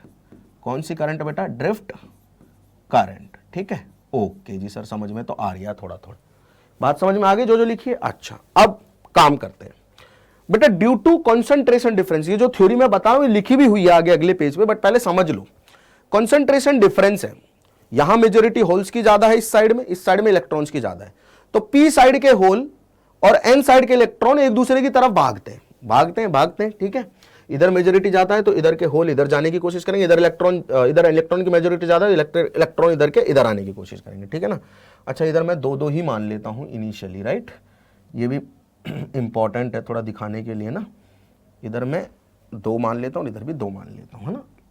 तो अपन लोग अगेन यहाँ पे एक इलेक्ट्रॉन और बना देते हैं मेजॉरिटी का, और यहाँ एक होल और बना देते हैं मेजॉरिटी का। इधर के इलेक्ट्रॉन इधर आना चाहते हैं कंसंट्रेशन डिफरेंस के कारण, इधर के होल इधर जाना चाहते हैं। मान लेते हैं कि इधर का कोई होल इधर आ गया। अभी देखो, अभी तक ये न्यूट्रल है, अगर इधर का होल इधर आएगा तो इधर पॉजिटिव हो जाएगा चार्ज, और इधर का इलेक्ट्रॉन इधर आएगा तो इधर नेगेटिव हो जाएगा चार्ज। होगा क्या, नहीं होगा? अभी ये न्यूट्रल है दोनों, ठीक है। अगर इधर से इलेक्ट्रॉन इधर आ रहा है तो नेगेटिव साइड हो जाएगी, और इधर से होल इधर आ रहा है तो ये कौन सी साइड हो जाएगी, पॉजिटिव साइड हो जाएगी, है ना। तो ऐसा होता रहता है कंसंट्रेशन डिफरेंस की वजह से। इधर के इलेक्ट्रॉन इधर आते हैं, इधर के होल इधर आते हैं। अब क्या होता है, अब सारा का सारा खेल बदल जाता है। इधर के इलेक्ट्रॉन इधर आ रहे हैं तो बेटा इधर नेगेटिव चार्ज की एक लेयर बन जाएगी, ठीक है ना। कैसी लेयर बन जाएगी, नेगेटिव चार्ज की एक लेयर बन जाएगी, क्योंकि इधर इलेक्ट्रॉन आ रहे हैं, पहले न्यूट्रल था, इलेक्ट्रॉन इधर आ रहा है तो नेगेटिव हो जाएगा, और इधर होल आ रहे हैं तो बेटा इधर पॉजिटिव हो जाएगा। हो जाएगा ना, ऐसा हो जाएगा कि नहीं हो जाएगा? अरे हो जाएगा कि नहीं हो जाएगा? हो जाएगा ना, बिल्कुल सही बात है, ठीक है ना। जिसकी वजह से बीच में एक ऐसा रीजन क्रिएट हो जाएगा। कैसा रीजन, सुनना ध्यान से, जो इस फ्लो को अपोज करेगा। करेगा कि नहीं करेगा? अरे बिल्कुल करेगा भाई, क्यों नहीं करेगा? देखो ध्यान से भाई, इधर के इलेक्ट्रॉन इधर जा रहे हैं, इधर के होल इधर आ रहे हैं, तो इधर पॉजिटिव पोलैरिटी बढ़ती जा रही है, इधर नेगेटिव पोलैरिटी बढ़ती जा रही है, और इस डायरेक्शन में एक इलेक्ट्रिक फील्ड क्रिएट हो गई है या नहीं हो गई है ना? हो गई है ना। देखो इधर पोलैरिटी पॉजिटिव बढ़ती जा रही है, इधर नेगेटिव बढ़ती जा रही है, पॉजिटिव से नेगेटिव की तरफ होता है। इधर एक पोटेंशियल क्रिएट हो गया है ना, जिसकी वजह से इस रीजन में जो ये चौड़ाई है ना, इस रीजन में एक इलेक्ट्रिक फील्ड आ गई। जी सर, ठीक बात है। अब इलेक्ट्रिक फील्ड पॉजिटिव चार्ज को इलेक्ट्रिक फील्ड के डायरेक्शन में फोर्स देती है, नेगेटिव को अपोजिट डायरेक्शन में फोर्स देती है। इधर के इलेक्ट्रॉन इधर जाना चाहते थे, तो ये इलेक्ट्रिक फील्ड इधर भेजना चाहेगी, मतलब अपोज करेगी, डिफ्यूजन को रोकने की कोशिश करेगी। इधर के होल इधर जाना चाहते हैं, तो ये होल्स पे इधर फोर्स लगाएगी, तो इलेक्ट्रॉन और होल पे दूसरी डायरेक्शन में फोर्स लग रहा है। तो ये क्या कर रही है, जो डिफ्यूजन है उसे रोकने की कोशिश कर रही है। जितना ज्यादा पहले डिफ्यूजन हो रहा होगा, उतने ही ज्यादा होल इधर आए होंगे, तो इधर उतना ही ज्यादा पॉजिटिव चार्ज क्रिएट हुआ होगा। जितना ज्यादा इलेक्ट्रॉन इधर गया होगा, उतनी ही ज्यादा नेगेटिव पोलैरिटी इधर क्रिएट हो गई होगी, तो उतना ही स्ट्रॉन्ग पोटेंशियल या उतना ही स्ट्रॉन्ग इलेक्ट्रिक फील्ड यहां क्रिएट होगा। जितना ज्यादा डिफ्यूजन होगा, जितना ज्यादा डिफ्यूजन होगा, उतनी ही बड़ी इलेक्ट्रिक फील्ड यहां पे क्रिएट होगी, क्योंकि जितना ज्यादा डिफ्यूजन होगा इधर से इधर, इधर से, उतनी ज्यादा यहां पे पोलैरिटी आएगी, राइट। इस रीजन को हम कहते हैं डिप्लीशन लेयर। क्या कहते हैं? डिप्लीशन रीजन बोलते हैं, डिप्लीशन लेयर बोल दो इस लेयर को। डिप्लीशन रीजन में इलेक्ट्रॉन होल नहीं रहते हैं, डिप्लीशन रीजन में इलेक्ट्रॉन होल नहीं रहेंगे, ठीक है। और जो ये पोटेंशियल बना है यहां पे, इसे कहते हैं हम बैरियर पोटेंशियल। क्या कहते हैं? Barrier potential. टर्म्स है, बस तरीका याद होना चाहिए, ठीक है। अब जो बेटा मेजॉरिटी चार्ज कैरियर्स के कारण करंट आ रही थी, उसकी डायरेक्शन क्या थी? इधर की तरफ थी, क्योंकि होल भी इधर जा रहे थे, इलेक्ट्रॉन इधर जा रहे थे, तो इलेक्ट्रॉन के ऑपोजिट डायरेक्शन में होती है डायरेक्शन, होल की तरफ होती है करंट की डायरेक्शन। होल को हम पॉजिटिव चार्ज की तरह ट्रीट कर रहे हैं, राइट। तो होल के कारण करंट इधर है, इलेक्ट्रॉन इधर मूव करे, इलेक्ट्रॉन के कारण भी करंट इधर है। तो डिफ्यूजन करंट जो है उसको मैं IDFF डिफ्यूजन नाम दे देता हूं, ठीक है ना। ये डिफ्यूजन करंट है इधर की तरफ, ठीक है। क्लियर हो गई? चलो, अब क्या हो गया कि इलेक्ट्रिक फील्ड इतनी स्ट्रांग हो गई, डिफ्यूजन रुक गया। क्या हो गया? डिफ्यूजन रुक गया। अब क्या ये इलेक्ट्रिक फील्ड ये चाहेगी कि इधर का माइनॉरिटी चार्ज कैरियर जो कम मात्रा में है, होल, वो इधर आ जाए, और इधर का माइनॉरिटी चार्ज कैरियर जो है वो इधर चला जाए? क्या ऐसा चाहेगी इलेक्ट्रिक फील्ड? बिल्कुल चाहेगी भाई, क्योंकि ये इलेक्ट्रिक फील्ड अब स्ट्रांग हो चुकी है। पहले देखो चार्ज इधर इधर इधर इधर चार्ज क्या करते रहे, मूव करते, तो इलेक्ट्रिक फील्ड स्ट्रांग होती रही। एक टाइम पे इतनी स्ट्रांग हो गई है कि ये डिफ्यूजन होने ही नहीं दे रही है। अब तो अपोजिट डायरेक्शन में फोर्स लगा रही है। आना तो ऐसे चाह रहे थे, इधर के होल इधर आना चाह रहे थे, इधर के इलेक्ट्रॉन इधर आना चाह रहे थे, और ये दोनों तरफ, दोनों पे अपोजिट डायरेक्शन में फोर्स लगा रही है, तो दोनों अब नहीं आ पा रहे हैं, यहाँ पे बैरियर को पार नहीं कर पा रहे हैं। इनके पास इतनी ताकत नहीं कि इस बैरियर पोटेंशियल को पार कर जाए, नहीं है, ठीक है। तो ये इतनी स्ट्रांग हो गई है कि अब ये चाहती है कि जो माइनॉरिटी चार्ज कैरियर है, क्योंकि पॉजिटिव चार्ज पे ये इधर फोर्स लगाएगी इलेक्ट्रिक फील्ड, और नेगेटिव चार्ज पे इधर लगाएगी। माइनॉरिटी वाले की बात कर रहा हूं, मेजॉरिटी वाले पे तो देखो इलेक्ट्रॉन पे इधर लग रहा है और होल पे इधर लग रहा है, लेकिन माइनॉरिटी वाले जो होल है उन पे इधर लग रहा है और जो इलेक्ट्रॉन उन पे इधर लग रहा है, ठीक है ना। तो ड्रिफ्ट करंट जो है, जो माइनॉरिटी चार्ज कैरियर के कारण है, वो बेटा किस डायरेक्शन में है? डिफ्यूजन करंट के ऑपोजिट डायरेक्शन में है, ठीक है ना, ड्रिफ्ट करंट। और इक्विलिब्रियम पे दोनों की वैल्यू बराबर होती है, नेट करंट 0 है। इक्विलिब्रियम पे दोनों की वैल्यू बराबर होती है, ड्रिफ्ट करंट इधर की तरफ है माइनॉरिटी चार्ज कैरियर के कारण, डिफ्यूजन करंट इधर की तरफ है, नेट करंट 0 है, ठीक है ना। क्योंकि इलेक्ट्रिक फील्ड ये भी तो चाहेगी जो माइनॉरिटी चार्ज कैरियर है वो इधर मूव करे, तो उनकी वजह से भी तो करंट आएगी। तो होल माइनॉरिटी के इधर मूव कर रहे हैं, इलेक्ट्रॉन इधर मूव कर रहे हैं, तो मतलब होल के कारण करंट इधर, इलेक्ट्रॉन इधर मूव करे तो इलेक्ट्रॉन के कारण करंट इधर। तो माइनॉरिटी चार्ज कैरियर के कारण इधर करंट आ रही है जिसे हम ड्रिफ्ट करंट करें, और मेजॉरिटी चार्ज कैरियर कारण करंट इधर है जिसे हम डिफ्यूजन करंट करें। इक्विलिब्रियम पे नेट करंट 0 है, ठीक है ना, क्लियर है। तो ये सारी की सारी बातें हैं जो मैंने समझाई हैं और एज इट इज ये लिखी हुई है। Due to the diffusion of the holes and electron of two section of the junction, है ना, तो ये न्यूट्रल नहीं रहता है, पी साइड नेगेटिव हो जाती है, एन साइड पॉजिटिव हो जाती है, क्योंकि मेजॉरिटी चार्ज कैरियर इधर उधर मूव करते हैं, सिंपल सी बात है। और एक फिक्सियस बैटरी बन जाती है जिसके पोटेंशियल को हम बैरियर पोटेंशियल बोलते हैं। जो मैंने बताया सारी की सारी चीज एज इट इज लिखी हुई है। लगभग जो है वो जर्मेनियम के लिए बैरियर पोटेंशियल 0.3 वोल्ट होता है, सिलिकॉन के लिए 0.7 वोल्ट होता है, ठीक है। On the average the potential barrier of PN junction is from 0.5 volt and the width of depletion layer is 10⁻⁻6 metre. Depletion layer की जो आपने बनाई है, डिप्लीशन लेयर बनाई है, उसकी विड्थ कितनी 10⁻⁻6 मीटर होती है, right. It may be pointed out that across the junction a very large electric field is set up due to potential difference developed across it. The barrier electric field जो है वो V/D के बराबर होता है। अरे भाई पोटेंशियल जो है डिवाइडेड बाय जितनी डिस्टेंस में आया वही तो इलेक्ट्रिक फील्ड आएगी। पोटेंशियल आया लगभग लगभग 0.5 वोल्ट, और भाई साहब जो विड्थ है वो हमें दे रखी 10⁻⁶ मीटर, तो भाई साहब 5 × 10⁻⁵ वोल्ट पर मीटर इतनी strong electric field depletion layer में जनरेट हो गई है।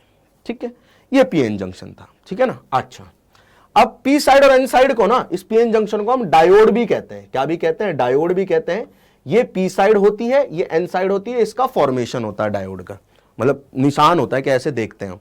जो हमने इस पूरा का पूरा सिस्टम पढ़ा है ना, उसको हम इस साइन से रिप्लेस कर सकते हैं, पीएन जंक्शन को इस साइन से, राइट। इसको क्या कहते हैं? हम डायोड कहते हैं। क्या कहते हैं? डायोड भी कहते हैं। अब बात कर लेते हैं बाइसिंग की, पीएन जंक्शन की। ठीक है ना। दो तरीके से हो सकती है। कैसे दो तरीके से हो सकते हैं? पहला तरीका जो होगा बेटा वो होगा फॉरवर्ड बायस, ठीक है, और दूसरा तरीका होगा रिवर्स बायस। बिल्कुल अंत पे पहुंच रहे हैं हम इस चैप्टर के, ठीक है ना, तो ध्यान से पढ़ते रहना और ध्यान से सुनते रहना। ठीक है, फॉरवर्ड बायस में क्या होगा, रिवर्स बायस में क्या होगा, सुनना ध्यान से। ठीक है, वो सारी की सारी जो कहानी है वो बेटा एकदम एक्सपेरिमेंटल बेस्ड थ्योरी है। फॉरवर्ड बायस में हम पी साइड को किससे कनेक्ट करेंगे बेटा? बैटरी के हाई पोटेंशियल से कनेक्ट करेंगे, और एन साइड को लो पोटेंशियल से कनेक्ट करेंगे। This is P side, this is an side. Reverse bias में हम बस उल्टा कर देंगे, पी साइड को नेगेटिव टर्मिनल से बैटरी के, यानी कि लो पोटेंशियल से, और एन साइड को हाई टर्मिनल से। ठीक है ना। क्लियर? क्लियर सभी लोगों को? इसे हम फॉरवर्ड बायसिंग कहेंगे, इसे हम रिवर्स बायसिंग कहेंगे। ठीक है, यही करना है और कैरेक्टरिस्टिक्स देखने, उसी की थ्योरी है बस। तो फॉरवर्ड बायस में हमने क्या किया, पी साइड को किससे कनेक्ट करना है बेटा फॉरवर्ड में, बताना है एक बार जरा मेरे को। पी साइड में फॉरवर्ड को किससे कनेक्ट करना है, सॉरी फॉरवर्ड में पी साइड को किससे कनेक्ट करना है? फॉरवर्ड में सर पी टाइप को या पी साइड को कनेक्ट करते हैं हम लोग, किससे कनेक्ट करते हैं बेटा? पॉजिटिव टर्मिनल और बैटरी से।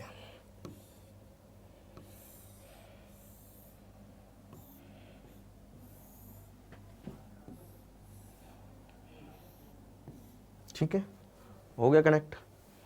This is P side, this is an side, कर दे इसको बैटरी के पॉजिटिव टर्मिनल से कनेक्ट, उसको नेगेटिव से। ये है फॉरवर्ड बायसिंग। अच्छा, इसका कुछ भी पोटेंशियल मान लो, वही सेम कहानी बेटा, hole hole hole hole hole hole, electron electron, hole hole hole hole, and electron electron electron electron, ऐसा ही होगा इनिशियली, और hole hole, electron electron electron electron electron electron. ठीक है, क्लियर है? क्या होगा बेटा, ध्यान से सुनो, डिफ्यूजन होगा सबसे पहली बात तो अगेन यहाँ पे क्या होगा बेटा, इस साइड में एक नेगेटिव लेयर आ जाएगी, यहाँ के इलेक्ट्रॉन्स इधर आना चाह रहे हैं, मेजॉरिटी चार्ज कैरियर, यहाँ के होल्स इधर जाना चाह रहे हैं, तो इधर एक पॉजिटिव जो है वो क्रिएट हो जाएगा टर्मिनल, और इधर एक नेगेटिव टर्मिनल क्रिएट हो जाएगा। ठीक है ना। ठीक है ना, मतलब जो यहाँ पे बैटरी क्रिएट होगी उसकी इलेक्ट्रिक फील्ड इधर की तरफ होगी, मतलब बैटरी का पोटेंशियल इधर की तरफ होगा। तो हमारी जो बैटरी लगी हुई है बाहर से, वो इस बैटरी को क्या कर रही है, अपोज कर रही है। क्या कर रही है? अपोज कर रही है। क्या कर रही है? अपोज कर रही है। इसलिए इसकी जो विड्थ है डिप्लीशन लेयर की फॉरवर्ड बायस में वो कम हो जाएगी, क्योंकि ये वाली बैटरी इसको अपोज कर रही है। ये वाली ये जो पोटेंशियल बना, इधर नेगेटिव इधर पॉजिटिव है, इसका इधर पॉजिटिव इधर नेगेटिव है, तो हमारी वाली बैटरी चाह रही करंट ऐसे फ्लो हो, ये वाली बैटरी चाह रही कि ऐसे करंट फ्लो होना चाहिए। इसको अगर मैं बैटरी फिक्सियस बैटरी मान रहा हूं, कंसीडर कर रहा हूं, तो ऐसा ही होना चाहिए, ऐसा ही होना चाहिए ना। हाँ, तो डिप्लीशन लेयर जो है, जो डिप्लीशन रीजन है, उसकी विड्थ थोड़ी सी कम हो जाती है फॉरवर्ड बायस में। क्या हो जाती है बेटा? कम हो जाती है फॉरवर्ड बायस में, हो जाएगी। चलो बहुत बढ़िया। अब क्या है कि इधर के होल इधर आना चाह रहे थे, इधर के इलेक्ट्रॉन इधर जाना चाह रहे थे, मान लेते हैं भाई ऐसे, इधर के होल इधर आना चाह रहे हैं और इधर के जो इलेक्ट्रॉन है वो इधर जाना चाह रहे हैं, बहुत बढ़िया। ठीक है ना, वो उसके कारण जो करंट आ रही है वो डिफ्यूजन करंट है, राइट, मेजॉरिटी चार्ज कैरियर के कारण जो आ रही है। अब इस करंट को सपोर्ट कर रही है हमारी बैटरी। हमारी बैटरी भी चाहती है कि पी टाइप के होल इधर जाएं और एन टाइप के इलेक्ट्रॉन्स इधर जाएं, चाहती है कि नहीं चाहती है? अरे हमारी बैटरी जो है वो ऐसे इलेक्ट्रिक फील्ड क्रिएट करेगी, क्योंकि ये हाई पोटेंशियल है, लो पोटेंशियल है, तो इधर की तरफ ऐसे, इस तरफ क्या होगा बेटा, क्रिएट होगा अपना पोटेंशियल बैटरी के कारण, और इसका जो अंदर डिप्लीजन रीजन का पोटेंशियल है वो इधर की तरफ है, और इसको ये कम कर देगी। क्यों? क्योंकि ये बैटरी इस बैटरी को अपोज कर रही है। तो इस कारण ज्यादा से ज्यादा मात्रा में क्या होगा, डिफ्यूजन होगा, और डिफ्यूजन करंट जो है फॉरवर्ड बायस में बड़ी होगी, ड्रिफ्ट करंट बहुत छोटी होगी, बहुत छोटी, ना के बराबर, 1000 टाइम्स छोटी होगी ड्रिफ्ट करंट इस डिफ्यूजन करंट से। ड्रिफ्ट तो होने ही नहीं देगी ये बैटरी, अरे ये लगाई हुई है ना माइनॉरिटी चार्ज कैरियर को, तो मूव ही नहीं करने देगी, क्योंकि ये बड़ी बैटरी है। ये क्या कर रही है, ये मेजॉरिटी चार्ज कैरियर की मूवमेंट को सपोर्ट कर रही है। तो इसके कारण जो करंट आएगी उसे हम क्या कहते हैं, मेजॉरिटी चार्ज कैरियर के कारण जो करंट आती है उसे कहते हैं डिफ्यूजन करंट। तो फॉरवर्ड बायस में जो करंट आती है उसे कहते हैं हम लोग डिफ्यूजन करंट। क्या कहते हैं बेटा, डिफ्यूजन करंट। ठीक है, अच्छा, इसके बारे में बात लिखी हुई है। During the forward bias the applied DC voltage opposes the fictitious battery developed across the PN junction. Due to this potential drop across the junction decreases और diffusion of hole and electron across the junction increases. ठीक है ना, जो मैंने बातें बताई हैं exactly same बातें हैं जो आपको याद रखनी है। ठीक है ना, अक्रॉस द जंक्शन जो है डिफ्यूजन वो इंक्रीज कर जाएगा। It makes the depletion layer thin and as such the junction diode offers low resistance during forward bias. Forward bias में जंक्शन जो है, जंक्शन डायोड जो है वो क्या करेगा बेटा, लो रेजिस्टेंस ऑफर करेगा। क्यों करेगा लो रेजिस्टेंस? क्योंकि जो अंदर फिक्सियस बैटरी बनी है, जो बैरियर पोटेंशियल है, उसको अपोज कर रही है बाहर वाली बैटरी, और डिफ्यूजन अधिक से अधिक मात्रा में हो रहा है, तो डिफ्यूजन करंट ज्यादा है यहाँ पे। ठीक है, लीड कर रही है। अब बात कर लेते हैं बेटा थोड़ी सी हम लोग रिवर्स बायस की। Again not very difficult thing, same kind of thing है। इसमें क्या हो रहा है देख लेते हैं जरा। इसमें कुछ ऐसा हो रहा है बेटा, सिस्टम देखना ध्यान से। भाई ये this is our P side, this is our N side. ठीक है ना, अब अगर इसको रिवर्स में जोड़ना है तो क्या करूं, पी साइड को लो से, एन साइड को हाई पोटेंशियल से जोड़ दूं ना। ठीक है ना, अच्छा, अब क्या हो रहा है मैं दिखा नहीं रहा हूँ, होल इलेक्ट्रॉन वो सारा काम हो गया, ड्रिफ्ट डिफ्यूजन वगैरह हुआ बढ़िया से। तो इधर बेटा, इधर के मेजॉरिटी चार्ज कैरियर इलेक्ट्रॉन इधर आ गए, ठीक है, नेगेटिव, और इधर के मेजॉरिटी चार्ज कैरियर होल इधर आ गए, मतलब पॉजिटिव। ठीक है, ठीक है ना, अच्छा ठीक है, बहुत बढ़िया। अब देखो ये जो बैटरी है, ठीक है ना, इसका पोलैरिटी इधर की तरफ है, मतलब इस बैटरी का इलेक्ट्रिक फील्ड इधर की तरफ है, और जो हमने बाहर से बैटरी लगाई उसका भी इलेक्ट्रिक फील्ड इधर की तरफ है। देखो ना, ये हाई पोटेंशियल है, ये लो पोटेंशियल है। तो एक्चुअल में इस केस में होगा क्या, इस केस में ये होगा कि अगर यहां से कोई होल इधर आना चाहता है तो एक तो ये वाली बैटरी उसे अपोज कर रही है, दूसरा ये बाहर से जो बैटरी लगी है वो भी उसे अपोज कर रही है। क्योंकि देखो ये पॉजिटिव टर्मिनल है, हाई पोटेंशियल है, दिस इज लो पोटेंशियल। ठीक है ना, तो इधर की तरफ इलेक्ट्रिक फील्ड क्रिएट हुई है, तो यहां के होल को इधर ही भगाना चाहती है और यहां के इलेक्ट्रॉन को इधर भगाना चाहती है वो। तो मेजॉरिटी चार्ज कैरियर की यहां पे कोई मूवमेंट नहीं होती। माइनॉरिटी चार्ज कैरियर जो है, जो यहां के होल से और यहां के इलेक्ट्रॉन से, उनकी मूवमेंट ज्यादा होती है, तो उनके कारण यहां करंट आती है। तो रिवर्स बायस में करंट किसके कारण आती है बेटा, ड्रिफ्ट करंट आती है माइनॉरिटी चार्ज कैरियर के कारण, क्योंकि यहां पर डिफ्यूजन जो है उसको स्टॉप कर दिया गया हमने बाहर वाली बैटरी लगा के।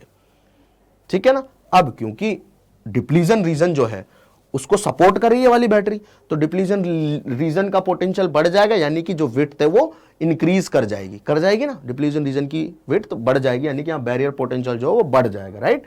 इसके बारे में बातें लिखी हुई है। During the reverse bias the applied DC voltage aids, मतलब कि सपोर्ट करता है फिक्सियस बैटरी को, और due to this the potential drop across the junction increase कर जाता है, and as a result diffusion of holes and electron across the junction decreases.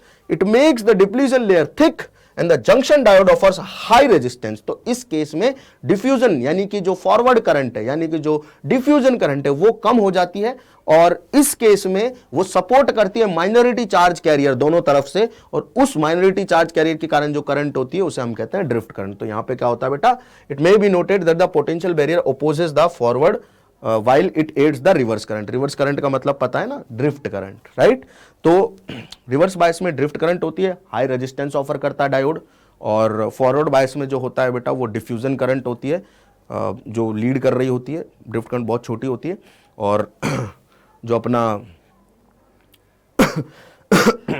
Diffusion current है फॉरवर्ड बायस में वो ज्यादा होती है। ठीक है ना, ड्रिफ्ट करंट कम होती है। Same goes to reverse bias, यहाँ ड्रिफ्ट करंट ज्यादा होती है, डिफ्यूजन करंट कम होती है। बट ऑल इन ऑल जो केस है वो ये है कि डिफ्यूजन करंट बहुत ज्यादा होती है ड्रिफ्ट करंट से, because diffusion current is due to majority charge carrier and drift current is due to minority charge career.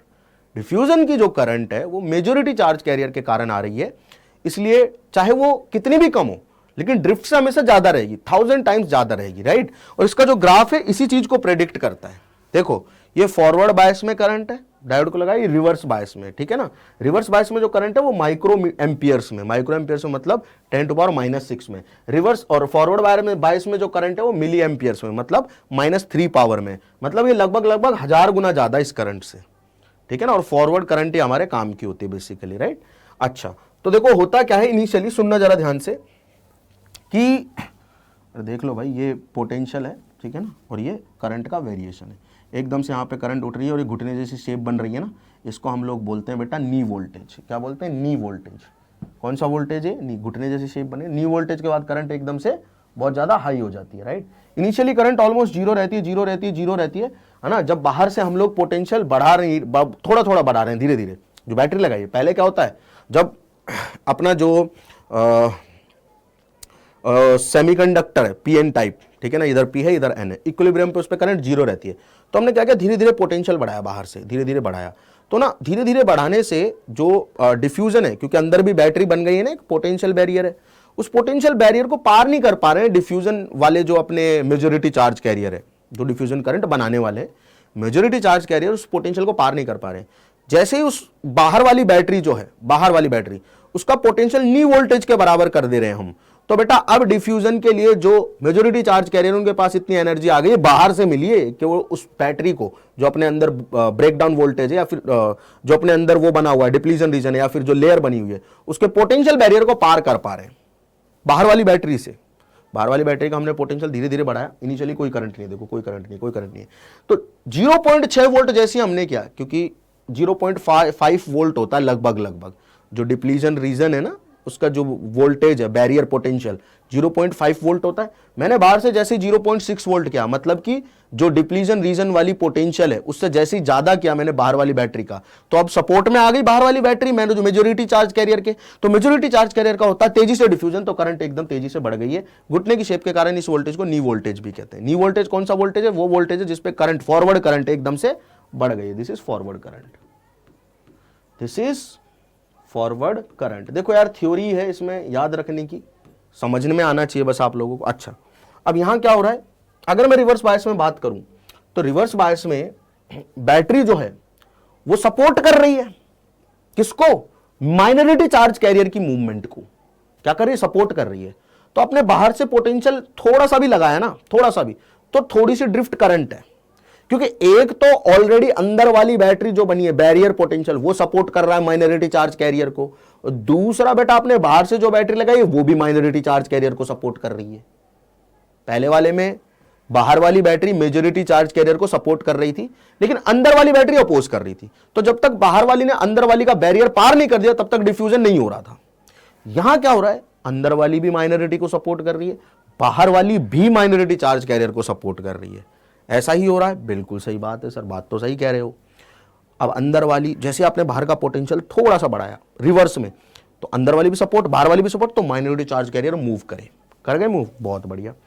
फिर आपने पोटेंशियल और बढ़ाया बढ़ाया बढ़ाया बढ़ाया बढ़ाया, करंट बढ़ती गई, स्लो बढ़ी, लेकिन बहुत स्लो बढ़ी, बहुत कम बढ़ी, बहुत कम बढ़ी है।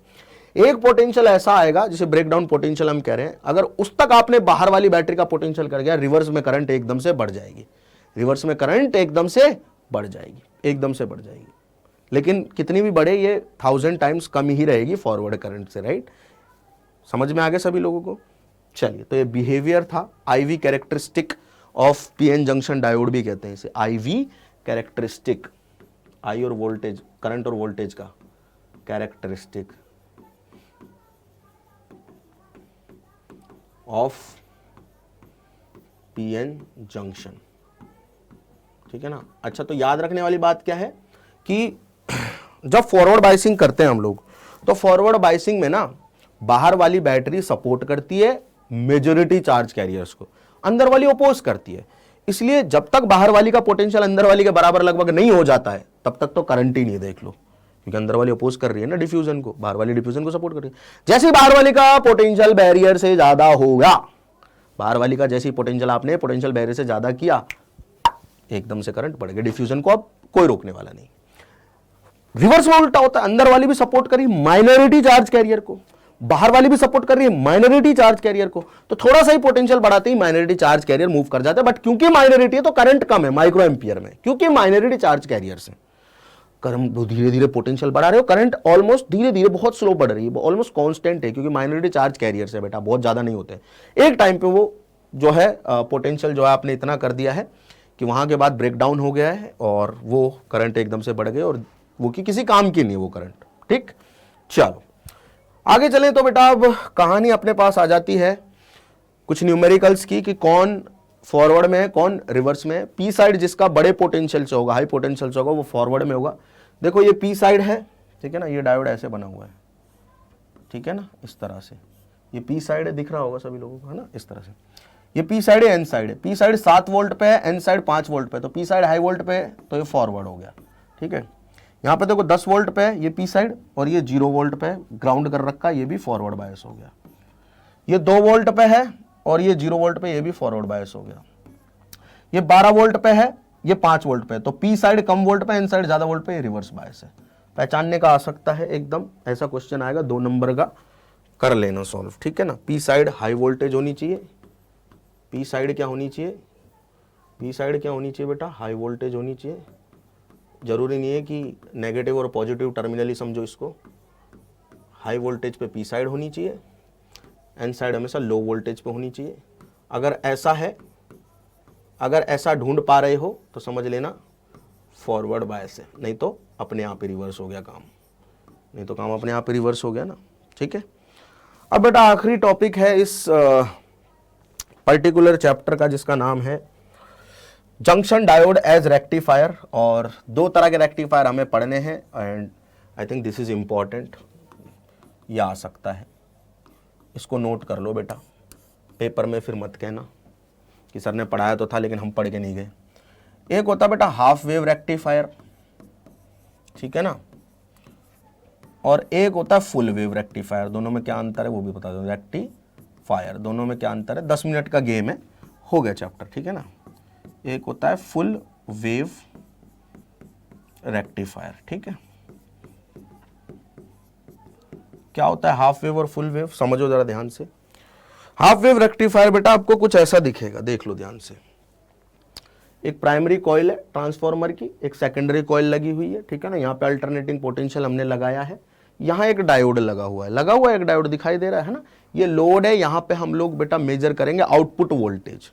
ठीक है, अच्छा अब होता क्या है बेटा कि आपने ना ये इनपुट यहाँ पे बेटा पोटेंशियल, यहाँ पे जो पोटेंशियल आ रहा है वो अल्टरनेटिंग है, राइट। अल्टरनेटिंग पोटेंशियल समझते हो ना सभी लोग, अल्टरनेटिंग पोटेंशियल समझते हो ना सभी लोग, इस तरह का, राइट।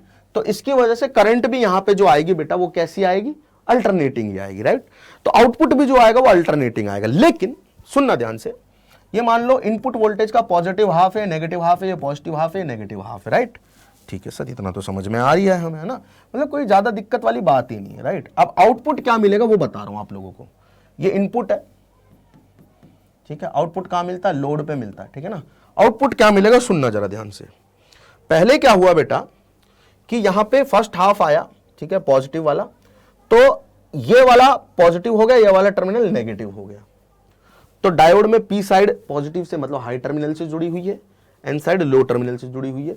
तो डायोड फर्स्ट पॉजिटिव हाफ को जाने देगा, क्या करने देगा बेटा, जाने देगा, जाने देगा।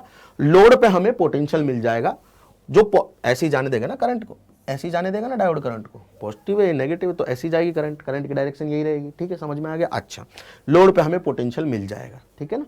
फर्स्ट पॉजिटिव हाफ के लिए हमें जो पोटेंशियल मिलेगा बेटा वो भी पॉजिटिव ही मिल रहा है, राइट। अब क्या हुआ, जो अल्टरनेटिंग करंट का ये वाला, ये जो अल्टरनेटिंग पोटेंशियल है, जो इनपुट है, उसका नेगेटिव हाफ अब यहां पे आया, राइट। मतलब ये वाला पोटेंशियल नेगेटिव हो गया, ये वाला पॉजिटिव हो गया, टर्मिनल जो है। तो बेटा डायोड रिवर्स बायस हो गया, इस केस में रिवर्स बायस हो गया क्योंकि पी साइड नेगेटिव साइड से जुड़ गया, पी साइड लो पोटेंशियल से जुड़ गया, है ना। तो बेटा इस वाले को जान ही नहीं देगा, इस वाले को जान ही नहीं देगा डायोड, है ना। तो कोई करंट नहीं है इस टाइम पे लोड में, तो पोटेंशियल भी नहीं आएगा, तो जीरो पोटेंशियल। तो यहां से और यहां वाले साइकिल में जीरो पोटेंशियल, है ना, लोड के ऊपर। ठीक है, फिर पॉजिटिव हाफ आया, ये वाला जो है, मतलब फिर ये वाला हाफ आया पॉजिटिव वाला, ये नेगेटिव है, ये पॉजिटिव है, ये नेगेटिव, ठीक है ना। फिर से पॉजिटिव हाफ आया अल्टरनेटिंग पोटेंशियल का, ये नेगेटिव हो गया, तो अगेन ये पॉजिटिव नेगेटिव, तो करंट जाने देगा डायोड, गई करंट इसमें, लोड पे पोटेंशियल आया, ठीक है ना, अगेन सेम डायरेक्शन में आया, राइट। तो भाई फिर से इसने क्या किया, जो पोटेंशियल है उसको लोड पे मेजर कर लिया, राइट। फिर अगेन पोलैरिटी चेंज हुई, अब नेगेटिव हाफ जो है अल्टरनेटिंग पोटेंशियल का इनपुट का वो आया तो रिवर्स बायस हो गया, कोई करंट नहीं गई लोड में, तो लोड में कोई पोटेंशियल भी नहीं, तो यहां पे भी कोई पोटेंशियल नहीं आया। तो हमें सिर्फ पॉजिटिव जो साइड है इनपुट की वो आउटपुट में मिल रही है। देखो यहां पे भी डायग्राम ऐसे ही बना हुआ, पॉजिटिव साइड ही मुझे आउटपुट में मिल रही है, नेगेटिव साइड मिल नहीं रही है। तो हर एक वेव फॉर्म का नेगेटिव पार्ट आउटपुट में गायब है। इनपुट में तो दे रहे हो आप, आउटपुट में नेगेटिव नहीं है, आउटपुट में नेगेटिव नहीं है, देख लो है क्या, है ही नहीं। इसका मतलब जो नेगेटिव पार्ट है इनपुट का वो गायब कर दे रहा है, तो हाफ पार्ट गायब हो रहा है, इसलिए इसको हाफ वेव रेक्टिफायर कह रहे हैं हम लोग। क्या कह रहे हैं बेटा, हाफ वेव, आधी वेव रेक्टिफाई कर पाए, ठीक है, ठीक है ना बेटा। कौन सा रेक्टिफायर है ये, this is half wave rectifier, this is half wave rectifier, ठीक है ना। चलिए, अच्छा सर फुल वेव कैसे बनाएंगे बेटा, उसके दो डायग्राम है, यहां पे दिख रहा होगा आपको, मैं इधर वाला डायग्राम एक बार फिर से बना दे रहा हूं, ठीक है ना, आपको समझा भी दूंगा कि ये क्या बनाया हुआ है, कैसे बनाया हुआ है, डोंट वरी, घबराने की कोई बात नहीं है, ठीक है ना। देख लो, ध्यान से देख लो कि इस तरह से यहां पे एक कॉइल है, ठीक है, ट्रांसफार्मर की प्राइमरी कॉइल है, यहां पे मैंने सेकेंडरी कॉइल लगा रखी है, ठीक है ना, ठीक है। चलो जी, बहुत बढ़िया बात हो गई है। तो सर अब क्या है, सुनना जरा ध्यान से, ठीक है, ठीक है, ये बात हो गई, ठीक है, ओके। यहां एक डायोड लगाया हुआ है, ठीक है, जिसको हम नाम दे रहे हैं D1। यहां भी एक और डायोड लगाया हुआ है जिसको नाम दे रहे हैं हम D2, ठीक है ना। और सुनना बेटा, यहां पे एक सेंटर टैप किया हुआ है, ठीक है ना, और इससे हमने जोड़ा हुआ है एक लोड रेजिस्टेंस, यहीं पे जोड़ा हुआ है, इसको हम लोड बोल रहे हैं। एनसीईआरटी में डायग्राम थोड़ा डिफरेंट दिखेगा, बट ठीक है, कोई नहीं, मैं इसको एज इट इज बना के समझाना चाहता हूं, और एनसीईआरटी वाले डायग्राम से भी कनेक्ट कर दूंगा, समझा दूंगा, ठीक है ना। अपन ने क्या किया बेटा, वही इनपुट वेव फॉर्म जो है, इनपुट वेव फॉर्म जो है वो ऐसा डाला, ठीक है ना, ठीक है, positive half negative half, positive half negative half, positive half, इसको हम बोलते हैं सेंटर टैप। सेंटर टैप मतलब ये जो कॉइल्स है ना, जितने भी नंबर ऑफ टर्न्स है उसके सेंटर पर टैप किया हुआ है इसको, लोड को क्या हुआ बेटा, सेंटर टैप किया हुआ है, ठीक है ना। मतलब जैसे इसमें मान लो 10 नंबर ऑफ टर्न्स है, तो 5 ऊपर है 5 नीचे, बिल्कुल सेंटर पर लगाया हुआ है। तो इसके रिस्पेक्ट में हम पॉजिटिव नेगेटिव देखेंगे, किसके रिस्पेक्ट में, इसके रिस्पेक्ट में, ठीक है। फर्स्ट हाफ आया बेटा पॉजिटिव, ठीक है, फर्स्ट हाफ जैसे ही पॉजिटिव वाला है इनपुट का, ठीक है, इसके रिस्पेक्ट में ये पॉजिटिव है, ये नेगेटिव है। पहले ये क्या है बेटा, ये पॉजिटिव हो गया, ये नेगेटिव हो गया दूसरा वाला डायोड, ठीक है, this is D1 and this is D2, right.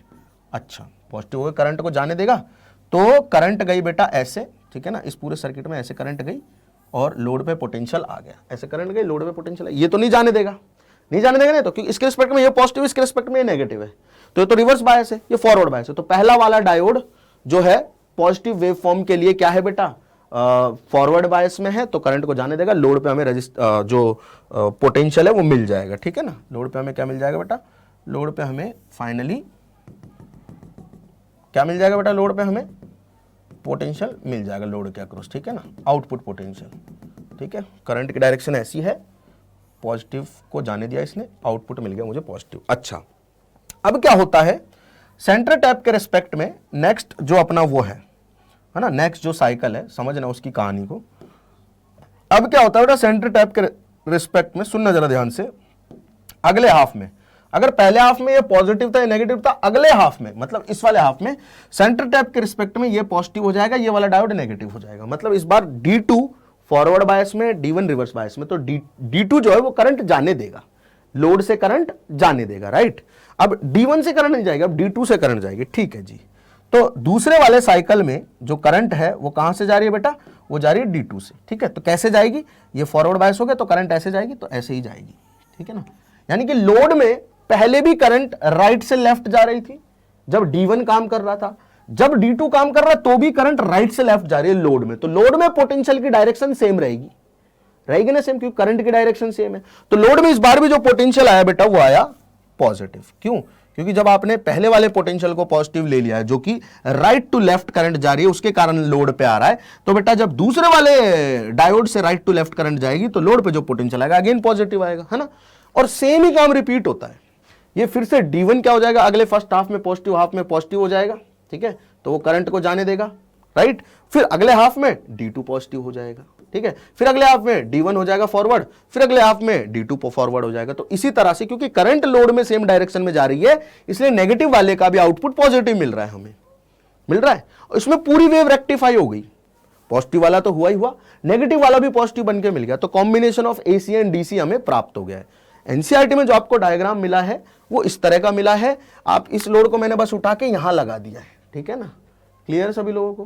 Clear है? ये वेव फॉर्म है, दोनों ही तरह से मैंने बना के बता दिया आप लोगों को कि इनपुट ये है, ठीक है ना। तो पहले D1 जो है, D1 पहले हाफ में फॉरवर्ड है, D2 रिवर्स है पहले हाफ में, सेंटर टैप के रिस्पेक्ट में पॉजिटिव है नेगेटिव है। दूसरे हाफ में मतलब कि ये वाले नेगेटिव हाफ में D2 फॉरवर्ड है, D1 रिवर्स है। तो करंट क्योंकि लोड में दोनों में ही सेम डायरेक्शन में, तो पोटेंशियल भी दोनों में सेम डायरेक्शन में आएगा, पहले वाले को पॉजिटिव है, दूसरा वाला भी पॉजिटिव आएगा, राइट। तो ये कहानी हो गई बेटा अपनी फुल वेव रेक्टिफायर की, राइट। यहां पे हम फुल वेव को रेक्टिफाई करते हैं, समझ में आ गया होगा सभी लोगों को। तो बेटा ये पूरा चैप्टर था अपना सेमीकंडक्टर। आई होप आप लोगों को जो थ्योरी है वो समझ में आए। बेसिकली थ्योरी ही ज्यादा थी इस चैप्टर में। अगर आपने ध्यान से सुनने की कोशिश की होगी और नोट्स बनाए होंगे साथ में, तो एक एक पॉइंट को अगर आप दोबारा रिवाइज करोगे तो पेपर से बहुत अच्छी तैयारी हो जाएगी पहले ही आपकी, राइट। आई होप आपको ये लेक्चर अच्छा लगा है। ऐसे ही बेटा अपने लोगों के लेक्चर चलते रहेंगे, ठीक है। तो जुड़े रहिए हमारे साथ में, और अच्छे लग रहे हैं आपको लेक्चर, सीखने को मिल रहा है तो बाकी लोगों को भी बताते रहिए, शेयर करते रहिए उनके साथ भी। मिलते हैं अगली क्लास में। Thank you so much.